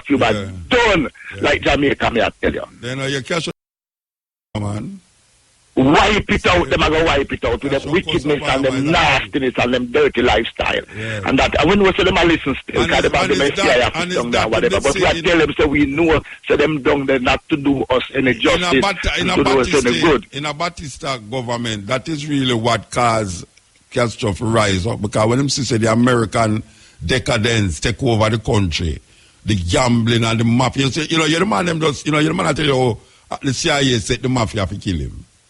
Yes, So and they do the same thing in Jamaica, same way. You see, a lot of the killing one down there, and you think a Jamaican will do it, or even if a Jamaica will do it. You know, see it, who is behind the killing? You see what I'm saying? Yeah. And reggae music is under attack. That's the type of music and the type of lyrics that's coming from certain artists, even in hip-hop. This is what I'm saying. There's a champion right here now to clear the areas in America. This is what I'm saying. Them attack with culture, Rasta. Culture. This is what I'm saying. And when a people without no culture is a lost people. They might do it. This is what I'm saying. You talk about Jamaicans, Muta. You talk about Jamaicans. What happened to us? I remember when anywhere I go in the world, and Jamaica, yes, we get that respect. You have a lot, and we getting that same respect again because we get soft, man. We sell out. We sell out with culture. We sell out everything about it. We have to sell the politicians. Everybody sell we out. Yeah. Yes, man. Give thanks, Brethren, for call again. All right, bless. Yes. Yeah, man. So, these are the most popular Cuban artists in the world right now. The Brethren just tell me must call him near. You know, say, me can't, you know, say, in order not to call the rock day, but I will call her nasty. Brethren, we love you more than Jesus of little children, but you know, it's a true I forget how it must pronounce the name. Me not will call her nasty, because I still have to say the same foolishness. So you know, I'm going to say the most popular Cuban artists. No left out, you know, Congos. The Congos are the backbone of Cuban music. And the hands. Yes, them not left out that. Yes, cutting edge. Yeah, listen to your radio, brethren, whosoever is. No, man, I listen to radio. Then, oh, me I hear the radio, you not say nothing. Is it good, Stephen? Yes.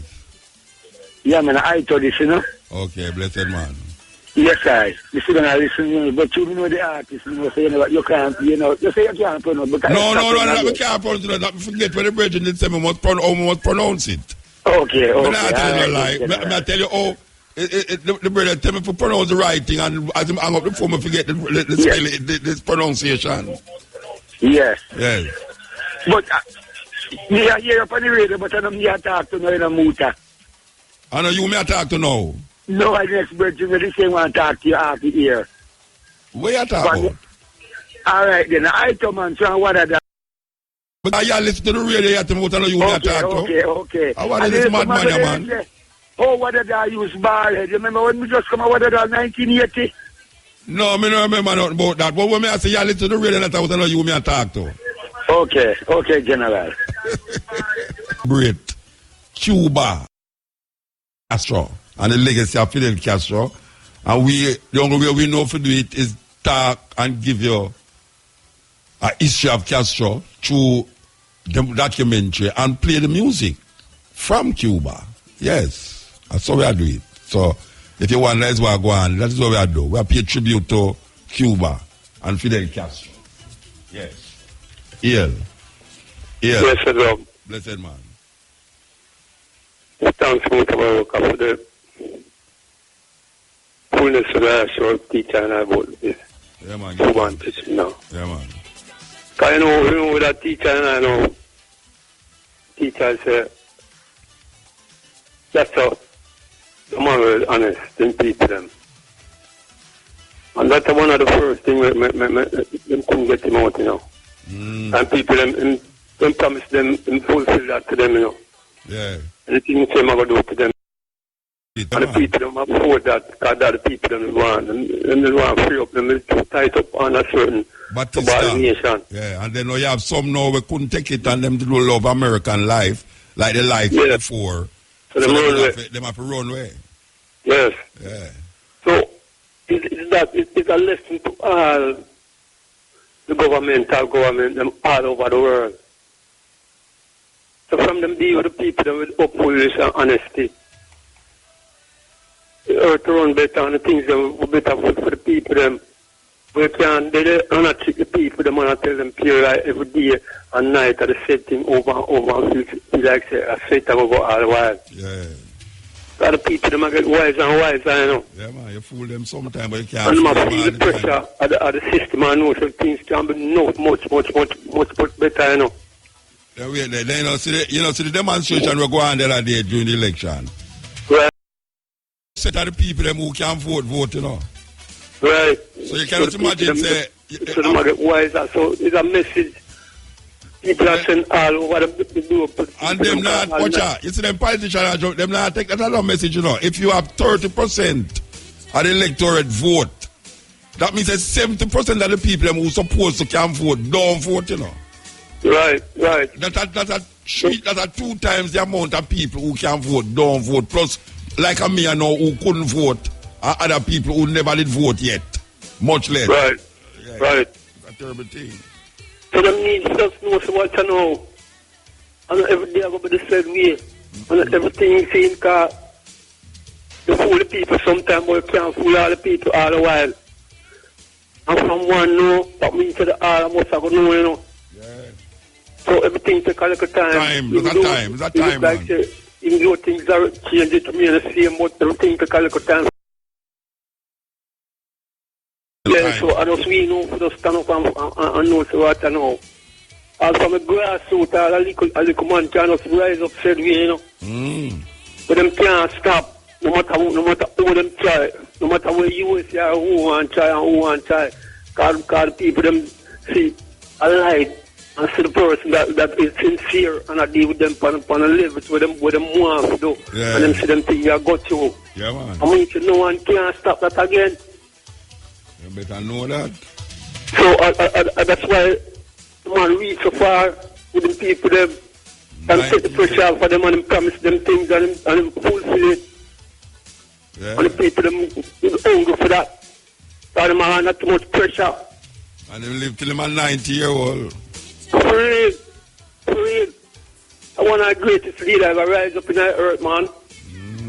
And I expect that man don't go on.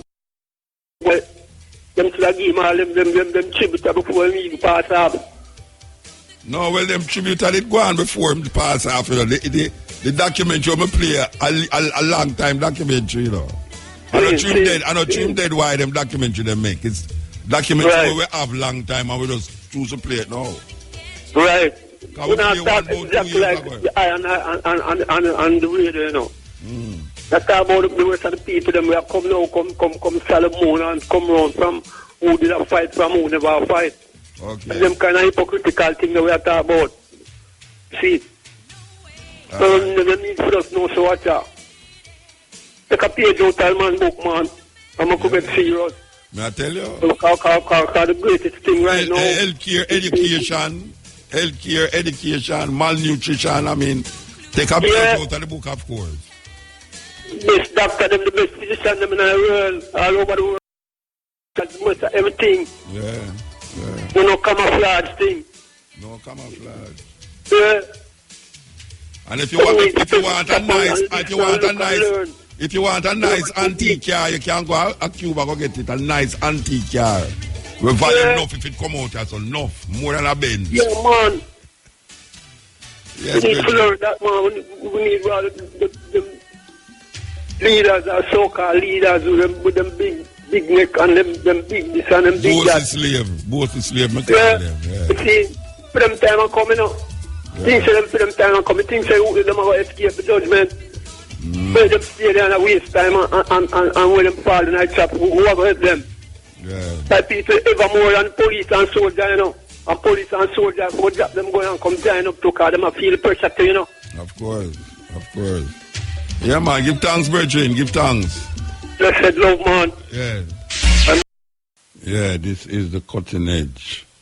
And I refer me, I go through the pieces. You will depend. No, you can't tell a woman nothing about Castro, you know, because our family did have to run, left Cuba during the revolution. She's strictly American, basically. This is the cutting edge. Mango Santa Maria. Hey, but me don't know if I'm eye bother me, but me find say most of the people most of the Cuban them who it out against Castro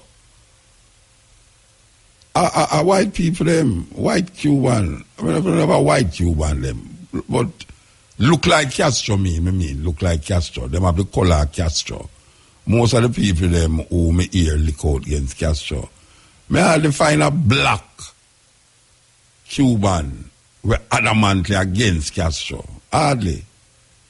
You know, and when you listen to even the musician them, I will for the musician them will make it big. Not like Gloria still because she's an American pop idol. But like most of them jazzy kind of Afro-Caribbean, Afro-Cuban music. I thought black Cuban like me make them. Mango Santa Maria is a big, long before Gloria Estefan and all them people there, is a big artist. And him do over this tune here by Sade. Tell you, smooth operator, Mango Santa Maria. Yes, yeah. Up. Blessed man. I love that talk. Hey, that's one I good thing about Castro, you know, because he never happy. Seeing people in his well happy, you know, and influencer. Yeah. He never have to go the route where I'm going, you know. No, sir.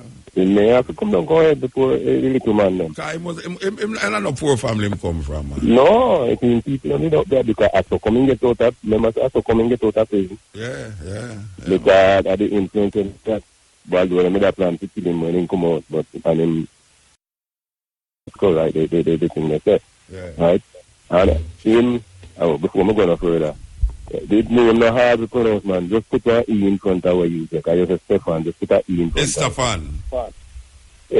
Stefan. Stefan. Wait a minute, the tune where you asked me for, me want to find though. Oh, yeah, but me don't remember a long time now. No, what the tune name in English? What the tune name in English? You know, River to the bank. Oh, the tune there. Oh, yeah. You know? Yeah, all right. But, yeah, all right. And I think about America too. And you know, say, if I want somebody I go to America and I blow up this and I mash up this place and it is a matter one. Yeah. But when them that do that, when you hear tonight, they think that every week I used to go on there, you know, and they little like them power station, them blow them up. Yeah. And the people and something, you know. And the key piece and all over there. They're not calling me my group, but what I do, I want group me Alpha 66. Yeah. Right? Because when Clinton did run America, me that man in the time, the Clinton come down there and then go to the Orange Bowl, football stadium. Yeah. And him and the leader of Alpha 66, they on stage, you know, attack, you know. That are Castro and look out and say, look on that, and talk about terrorists. And so, you know, the leader are the biggest, one of the biggest terrorists, every weekend, the man, they come down and work this and bomb up this and tear up this and that. And then they talk about terrorists. And you know, America the first, are the only country ever drop a atomic bomb on the next nation. Really? They are going about them, they say, how come the white man that Europe started when they leave the Syria, Hitler, and then they drop the bomb over there, so then go Japanese man. They say Japan bomb. Japan Germany, but then yes, man. 200 about 400,000 people in the car. About 200,000 that get away another factory. But it still affect the people them up to this day. People ban the farm hand, no hand. the farm and all them can plant nothing. Because hey, let me say one wall the way it started them printing on the wall, you know, permanently, you know. Yeah. It started the people printing on the wall, you know, man. I tell you. Yeah, but why not they have to drop upon them because them people, you know, still at 37 years after the war done, man, still hide in the bush now looking at it. I tell you. They can't believe it. If it done right or done, they can't believe it. And the man, they kill them, you know, man, can't remember. When they get on the kamikaze, them, put the airplane, the man, just dive in and kill himself. Yeah, man, a first suicide bomber them, the man. Original and suicide. Then the one that I want to run the torpedo them, you know. Then you still go the zigzag route. So when they fire torpedo, you miss. So they have some man now, you know, submarine going at some with some torpedo and steer it. Steer it to which part to go and blow up themselves. Yes. Suicide pilot and all them. Kite and a slice of them in him. I tell you, man. Yeah, man. Man, it's dedicated, Hannah. Yeah, man. Samurai. Death before dishonor, man. Death before dishonor. Yeah, so them it is, man. All But right, anyway, somebody else might talk, Carl. Yeah, man, So give we thanks. just laugh, put in and make a thing there. Give thanks. Yes. Yes, may I tell you, Jacka said the world no level, and it really no level for sure when it come on to certain things. Yes, Ian. Ian Muta. Yes, cutting edge. Where are you, man? Everything is everything, and Thursday the 1st of December 2016.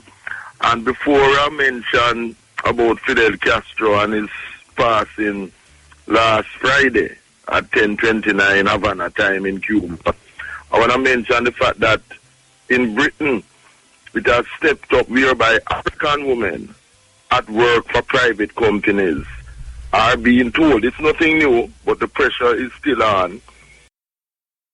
They must press their hair because their hair in the natural state, afro or dreadlocks or plait, is not neat and tidy. Reminding us of what happened in South Africa not too long ago when we spoke about that in the news. Yeah, and of course, this is the racism that in Jamaica too. Is telling African people that our hair is not good to instill self-hatred of ourselves. You see?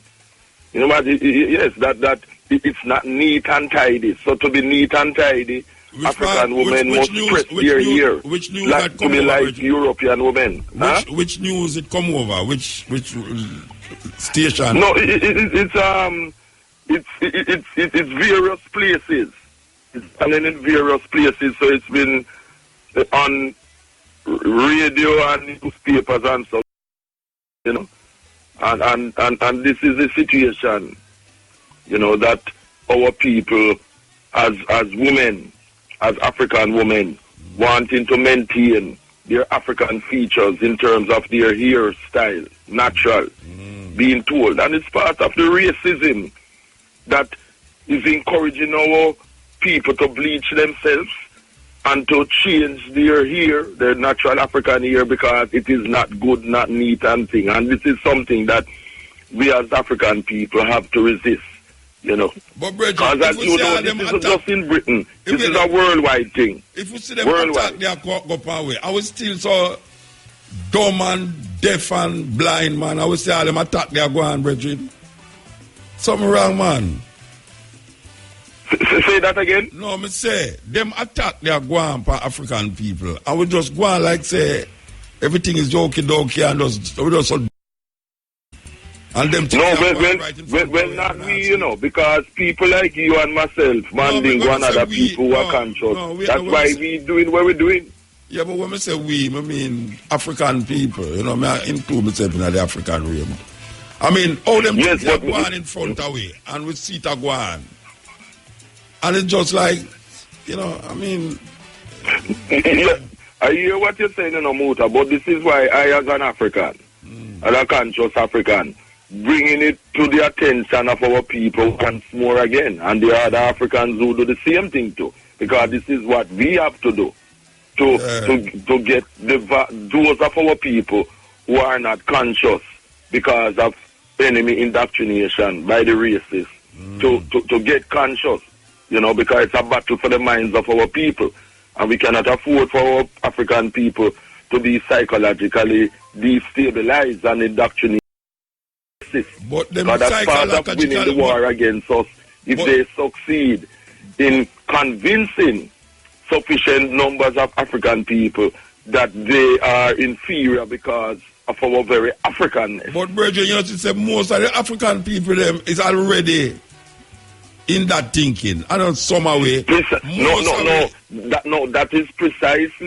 is precisely why one as an African has to continue to do what one has to do. No, we're not. It's a war that is going on, and it's a constant fight, Muta. It's a constant fight. It's war, and it has always been war ever since the Europeans and the Arabs invaded Mother Africa. Centuries upon centuries ago. It is constant war. There's no holiday period, no recess. This is constant war. And this is what we have to strive to educate the vast majority of our people. We are in a state of war. This is what it is. Because war is just shooting gun and stabbing one with knives, etc. And thing. War takes different forms, and the most insidious form of war is mental propaganda, as Marcus Garvey said in his Philosophy and Opinions. Well, you know, another man said the greatest weapon in the hands of the oppressor is the mind of the oppressed. Precisely, when you control the minds of the oppressed. Yes. And this is why the fight against any program or any African which seeks to educate and emancipate the minds of African people. And this is why, for example, part of the divide and rule tactics is to tell Africans in Jamaica and the rest of the Caribbean that they are not African. Because anything to bring about the unity of African people working together is a threat to the power of the racists. It's as simple as that. It's a deliberate thing that our people to identify as what they are as Africans, because this would bring about a unity which would destroy their control and dominance of our people. It's deliberate. Talking about Fidel Castro. He's from Eastern Cuba region, where my father's aunt went to Cuba. That's my grandmother, sister, went to Cuba, never came back to Jamaica. She was from there in Clarendon, but she has children and grandchildren and great-grandchildren there that members of our family are still in touch with, you know. And the thing about racism in Cuba is that before Fidel Castro came in, racism was so rife and vicious in Cuba. There were a lot of areas that Africans in Cuba could not go, segregated, could not go. Under Batista.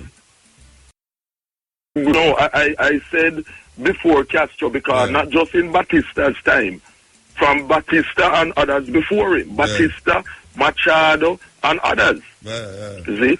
And thing. And Castro, what I have in common with Castro in terms of schooling is that both of us went to Roman Catholic Jesuit schools. I went to Campion College before I went to Kingston Technical High School. And the Jesuit Roman Catholic priests, the propaganda soldiers par excellence for the Roman Catholic Church, who were my teachers. And it's the same thing with Castro. But the thing is that both of us in our own way broke from the bonds of the Roman Catholic Jesuit indoctrination to be agents of the Roman Catholic Church. And with Castro, his father was from Spain, direct, but his mother was a Spanish Cuban. His mother was not married to his father yet because his father had a first wife. But on the sugar plantation that his father had in Cuba, because of the racism in Cuba, most of the workers, well, the manual workers, were Africans, especially from Haiti. So Castro grew up, and the rest of his family knew that they owed their wealth to the labor of Africans in Cuba, from both Cuba and from Haiti especially. And the thing about it is that when Castro overthrew Batista, people are talking about, of course, the enemies. In Britain, Donald Trump referring to him as a brutal dictator, and Trump's allies in Britain and elsewhere calling him a brutal dictator who executed this, is that when Castro came to the States, the president at the time was Dwight Eisenhower, and wanted to have normal relations with the U.S. Eisenhower and his regime would have nothing to do with it, because they were vexed that Castro had kicked the mafia out of Cuba, with their casino gambling and prostitution vices, etc. And Castro had nationalized the big foreign companies that was exploiting Cuban people, of which our African people felt it the most. And this was what forced Castro to have to deal with the USSR. And as you know, up to now as we speak, Cuba is under economic sanctions, embargo. And economic sanctions and embargo are acts of war. Cuba has always been under a war threat. So when they're talking about Castro locking up opposition people and executing, these are people who are working to overthrow the government of Cuba, which was working and which work in the interests of the people. One of the best health services in the world, when it comes on to eye operations, the Cubans are second to none, with free education, etc. And it has one of the highest literacy rates, higher than Jamaica and a lot of other places. Another place that has one of the highest literacy rates in the world, more than Jamaica, is Zimbabwe. And this is due to President Mugabe. And it's the same kind of racist sanctions that they put on Zimbabwe for the same reasons that they put on Castro.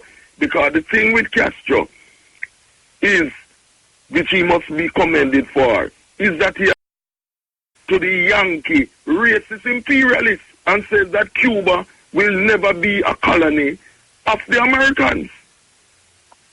And it's the same thing President Mugabe has said, that Zimbabwe will never be a colony of the Europeans again. And this is right. Yes, sir. You know, definitely right. And let us not be fooled. Remember Ashata Secure, the Black Panther sister who lives in Cuba. Yeah. And other Black Panthers. And before them, Robert Williams, who with the guns in Monroe, who taught Africans in the States to defend themselves with guns and to flee to Cuba. Eventually went back to the States when things were worked out. But Cuba, under Castro, has been a refuge for Black Panthers, Robert Williams and other revolutionary Africans. Shakira, she's still the most wanted listener. Yes. Wait now. The other day, when Obama go there and I try make arrangement with Castro's father, Castro brother, one of the stipulations was to bring back the woman, go back to America. True. Yeah. And Royal rejected that totally. Yeah. One of them was... Remember what Fidel Castro said about Obama, you know? Yeah. He said he's full of sweet talk. Yes. But he's a fox. Him is most disappointed. For a black man, I'm very disappointed. Yeah. But of course with me, Obama was never a disappointment with me. No. Because from before he was elected, I know that anyone who is a Democrat or a Republican is against the interests of African people, as Malcolm X said. Anyone who was selected, not even elected. You know, yes, you know, part of their thing. Yeah. Anyone who is a Democrat and Republican in the U.S. works against the interests of African people. And let me say this, because I know the bad sayers will say, yes, Mandingo, but there's still racism in Cuba against Africans. Yes, that is true.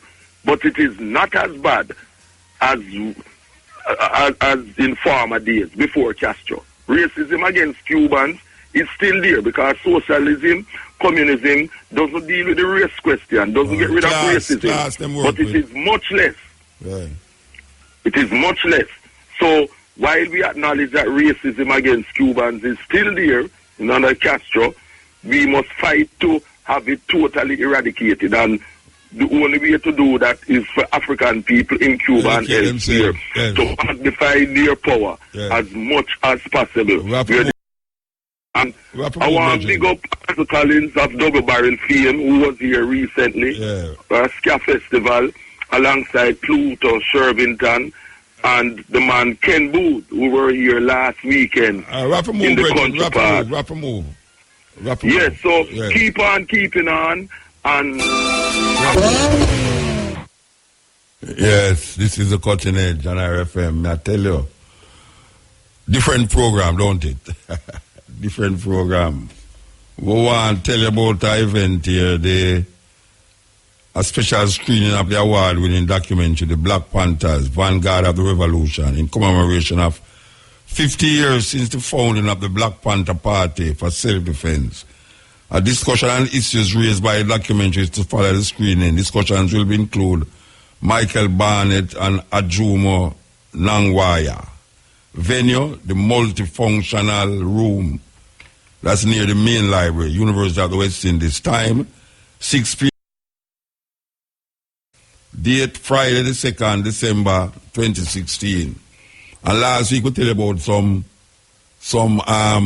collector's item T-shirt where was printed in England with Mutabaruka name on the T-shirt.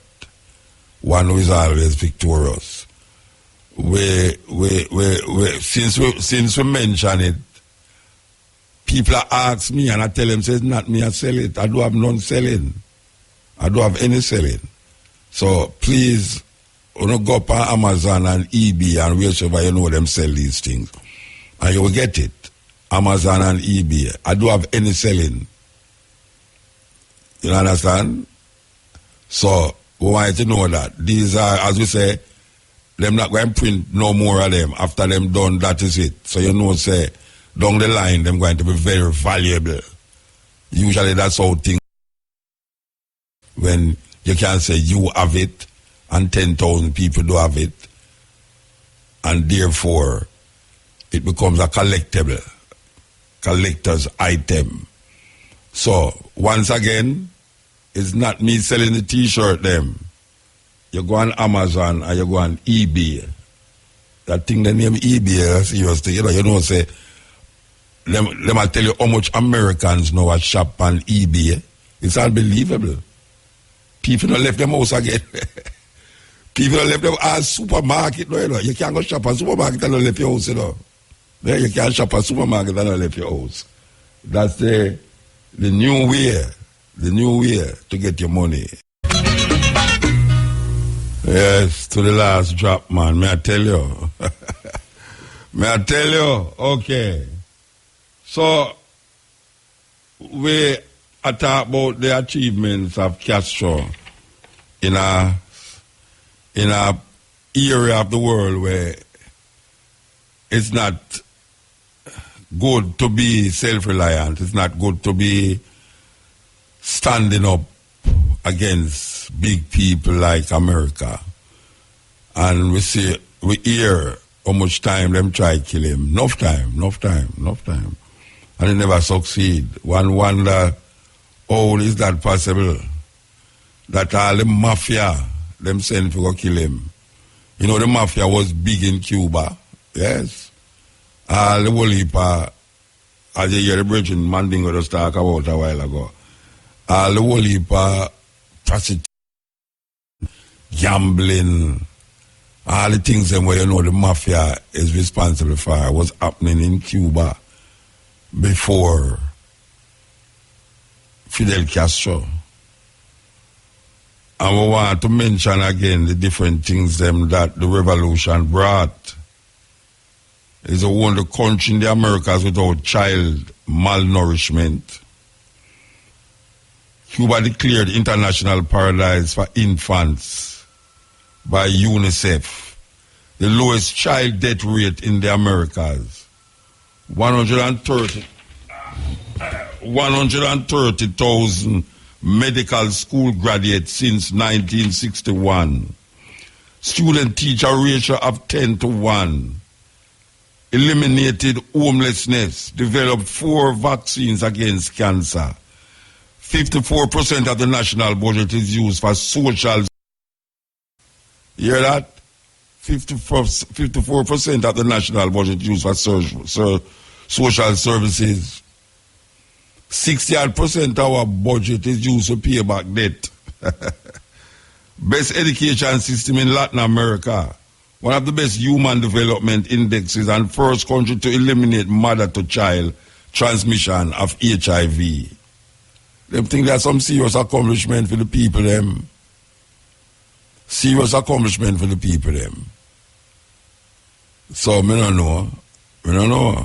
Yes, here. Motor. Yeah, blessed. Well, you know, I see him with them call me Chief still and I see him with we did send the video them to Shamara. Yeah. Yes. Yeah, me I say still, you know, say, I don't want to put too much disgrace for myself and go through one heap of propaganda. Me I say, me just want to get these people away, Muta. So me I say, why? I'm going to get it, you know. And people in my town. Human rights? Yeah. What you say about them? Looking at the phone book and say this to them, no, man. Alright, human rights. Your human rights agency. Eh? Human rights agency, their name. I don't know if them still about, but I say if you look in there, you figure it out. You know, I don't know if them still about. A long time I don't hear about them, but you have people who deal with those things in Kingston. But you're there, no Senton, you're there. Senton, me there, I'm going to see I come and dump up Sunday. Yeah, but if me come there, what going to happen there, so no? I mean, may I tell you, what going to happen when me come there? No, Muta, but I still don't like to see in person, no, Muta, because I can't open up things here, but... No, but you see the problem with that, no, me come there to do that, and then you keep in a conversation. Yeah, I understand. It kind of, after you don't talk to me last week, the next day again, you know, like, calling the radio station really not going to help the situation right now. You have to go dig deep, I know. You say you're not getting a lie, but kind of, you don't have no money to get lie, yeah? Yes, you as me say. Yeah, so you need to find... You never talk to Shamara again? No, me never talk back to her. Yeah, but me tell... All right, tomorrow me talk to me tell Shamara something, you know, come like... All right, me will tell Shamara what to do again and see if she can work out something. Because I tried something last week, you know, but apparently she don't remember.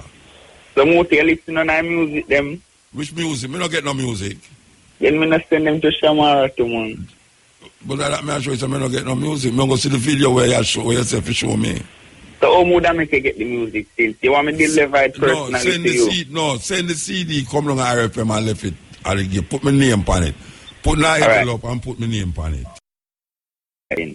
Yeah, respect. Yeah, man, alright.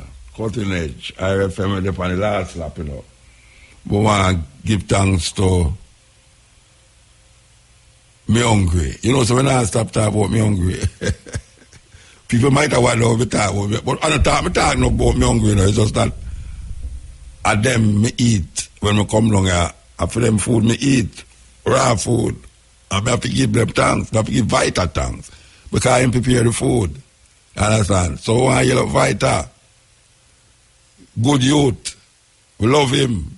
More than how Jesus love little children, we love Vita. You understand? I want him to know that. Because sometimes I drive come along and I hope him no lock up and him stay open for me personally. And that is good. I love that. And now I not drive. Him still open for me. I love that. Yes.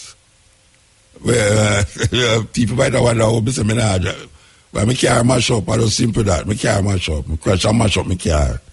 Give thanks and nothing seriously. Because you hear me attack, you know, so you don't even know there's something wrong with me right now. But something wrong with me still. But I saw life go on, it a heal up and thing. But we have to take another way to reach down here. And Vita left him shop open. Left the place open. That's me can eat and drink. So we have to heal them up all the while.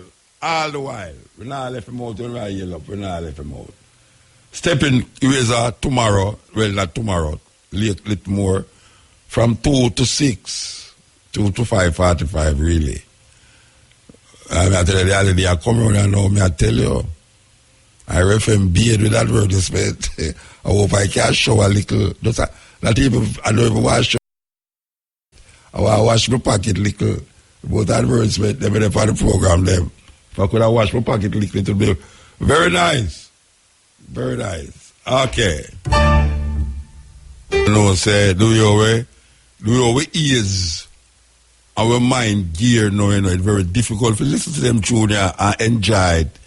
If your mind is in a certain state of reference, you know, if you have a certain reference point, them kind of music, you know, come like nothing. Because the Jamaican society set up now. The music where I listen to almost warp with consciousness as appreciation of music. The other night, I listen to, I'm say it all the while too, and I know why them do it still, you know, but I listen to a series of music from a DJ. I say, but the virgin, I realize he might play the tune them too fast. It's like them want hype up a session and the BPM, them put the BPM to a distance where it sounds like some chipmunk, and it's like a series of old tune in my place, so you know. And you know, say him not realize that him a do. Because the way how the youth them set the thing now, you know. If a rock set the tune, you know, rock set is slower than reggae and reggae slower than dancehall. Tune them in at the dancehall vibes. Them have to bring up the reggae speed. Them have to speed up the reggae music to the dancehall music, you know. Speed up the ska music. Sorry. Speed up the rocksteady music to the ska, to the reggae music. And it sound almost out. It's like it make your eye. For those who know the tune, them where them a play, knows I know the tune, I know so the tune supposed to sound. It really sound weird. So why may I say that is to say this, that when you listen to some music from like jazz or other music now, it's like certain you can't take that again, you know.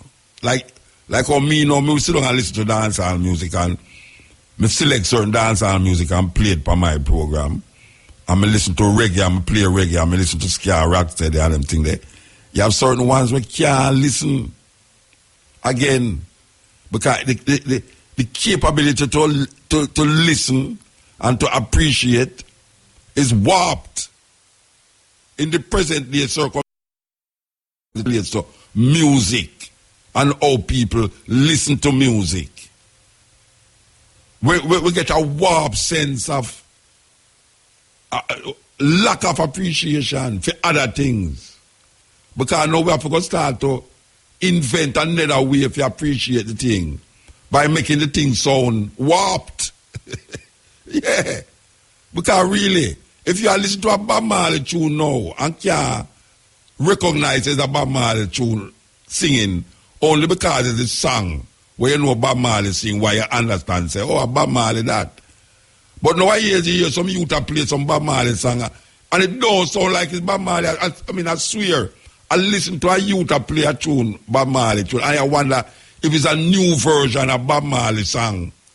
Only if you come realize, say, it's fast the song, quicken the song to a level where it don't sound like Bob Marley again. Amazing. It's amazing how your ears and the vibration, a vibration where the music supposed to give, get lost in a trying to make it become something that it is not. May I tell you? And people don't understand that music have a vibration in our music. Music respond to your karmatic personality. The karma where you try bring cross. The personality where you try bring cross. Music respond to that. And sometimes help either elevate it or destroy it. And right now we say the karma around Jamaican thing, part of it, and people don't like you when you say that, part of it is the type of music that we listen to. May I tell you? People don't like you when you say that. Because you have music right now where we know that if you put it in front of a plant, certain plant, the plant is going to die. May I tell you that? You have certain music where you hear on radio right now. If you put it in front, if you go in your garden, go down to a flower shop and play that music in front of the flower, and say the flowers don't dead. It's that serious thing. And if a music, what them call music, can kill a plant, you can just imagine consistently listening to the same kind of music amongst the youth, them, you know, and the music what them a listen to. And people don't like hear you say that because them say you attack the music. Nobody can accuse me of attack the music, you know, because I play every kind of music. I'm an artist in myself. But me know the power of music. Me know what music can do to your personality. Your personality. Music influence your personality to the point where you don't even know and you don't even understand things that are happening. Look up, we are traveling all over the place. There was a time when we are going to a certain place in the world where we dip on the stage and profile the music. Make them feel a certain way. And that is what is music. If you listen to acid music, and you listen to rap music, and you have some other music, punk music, you listen to different kinds of music. You listen to jazz, and you listen to what them call classical music, European classical music. You listen to reggae, you listen to rock, you listen to dancehall music, you listen to rock and roll, and you listen to them, what you call techno. May I tell you, scientifically, certain music kill plant. Scientifically, the vibration of the music kill the plant. And if that same music, if you feed your mind that music, there's a multiplicity of things that is creating havoc in our society. Multiplicity of things. And a whole heap of it is unique to Jamaica. And people don't want to accept that. But me tell anybody that. Me I say, check the things them we are going that is negative in the Jamaican society. And check the things them in the Jamaican society that is unique to the Jamaican society. And check if that thing that is unique to the Jamaican society is something that is elevating the Jamaican society. And if it is not elevating the Jamaican society, it means it is a part of the problem, the crudeness, the disorder that function in a certain state of equilibrium, order. May I tell you?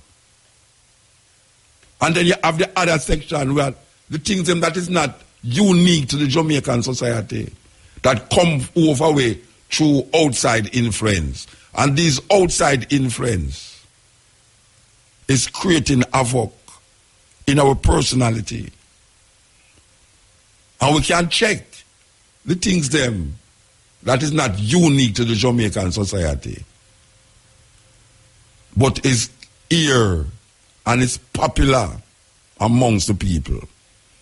And check the people them who consume that outside thing or things. Check the people them who consume it most and see if them personality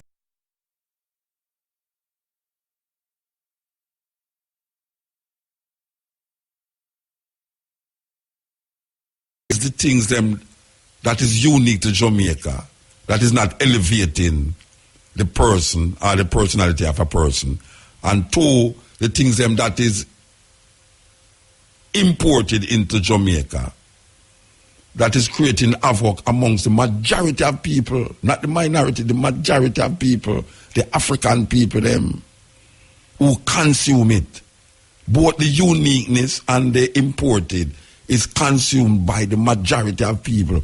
And check the behavior and the ways and the attitude of the people them know.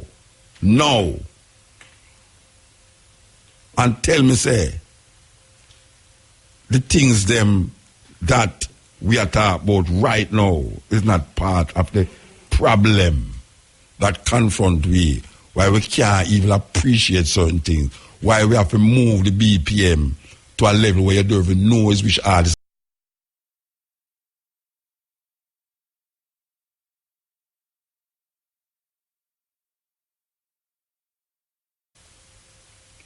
Robert, know what me I talk about too. Are you that? Courtney, I say Robert.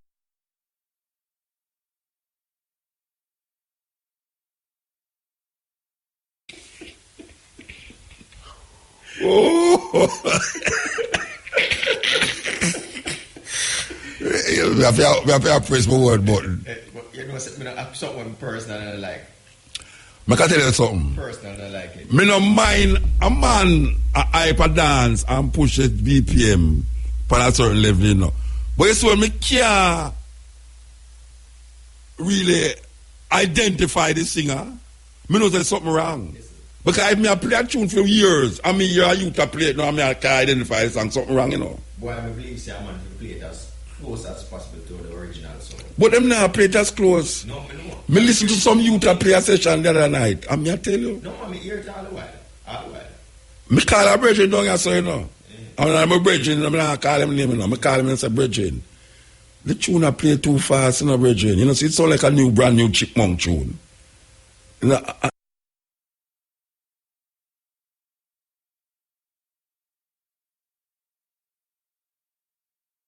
but that me I say, it's the mixing thing, cause it, you know. But you them usually mix dancehall music. When they mix the dancehall music, you know, them forget, say, the next tune we have follow, it's not a dancehall song, it's a reggae song. Right. So now them a try match the BPM with the dancehall song and forget to them for change the BPM on the reggae song and it gone way out. It way out, Rasta. I mean, it's amazing how the youth them, and that warp up your sense of perspective, you know. It warp up your sense of perspective when it come on to music. So it become the norm. That now become the normal. So true that it become the normal. No. A thing where it's not normal become normal. You know, it's like, wow, it's like a man I call a man dog. You know? It's like, what me dog? That become the normal thing for say, no, you know. That if you tell a man, say, Bridge, you know you call me dog. I say, they don't know. Say, I wear tear-up jeans and it's a normal thing that is trending. That's not normal if I wear tear-up jeans. But it's a trend. It's trend. Yeah, you know. It's mad. It's mad. This is pure mad. This everybody I say, mad. Everybody get mad. You know, see? Then you can't say all the things. It switch up. Everybody sick. Me and mother call him Bridget the other day. He say, what I'm killer. I say, right thing here right now. And mother said, no, me dog. I sit down and hear some youth reason. So me dog. He say, what I'm killer. I said, but me dog, you want to go, go and session last night, me dog. He said, no, killer. I was going out the killer. I mean, say, insane. I say, no, Rasta. I'm glad some of the age of music, because I don't know where I got down the line, you know. Believe you me. I don't know where I got down the line, because the thing get topsy-turvy. The thing get topsy-turvy. Anyway, this is the stepping razor. No, I see it now. Me gone topsy-turvy too much, you know. At Thursday. What are the stepping razor this? Anyway, we are give way, you know, and we give thanks to the moment, give thanks to the time and the energy. And we hope say you stay with me for hear the Cuban music them and hear the documentary on Castro and just hear the comments them. Because sometimes the comments them is very important to the understanding of the whole thing we are trying to do. So here we know. We're gone, you know, until later.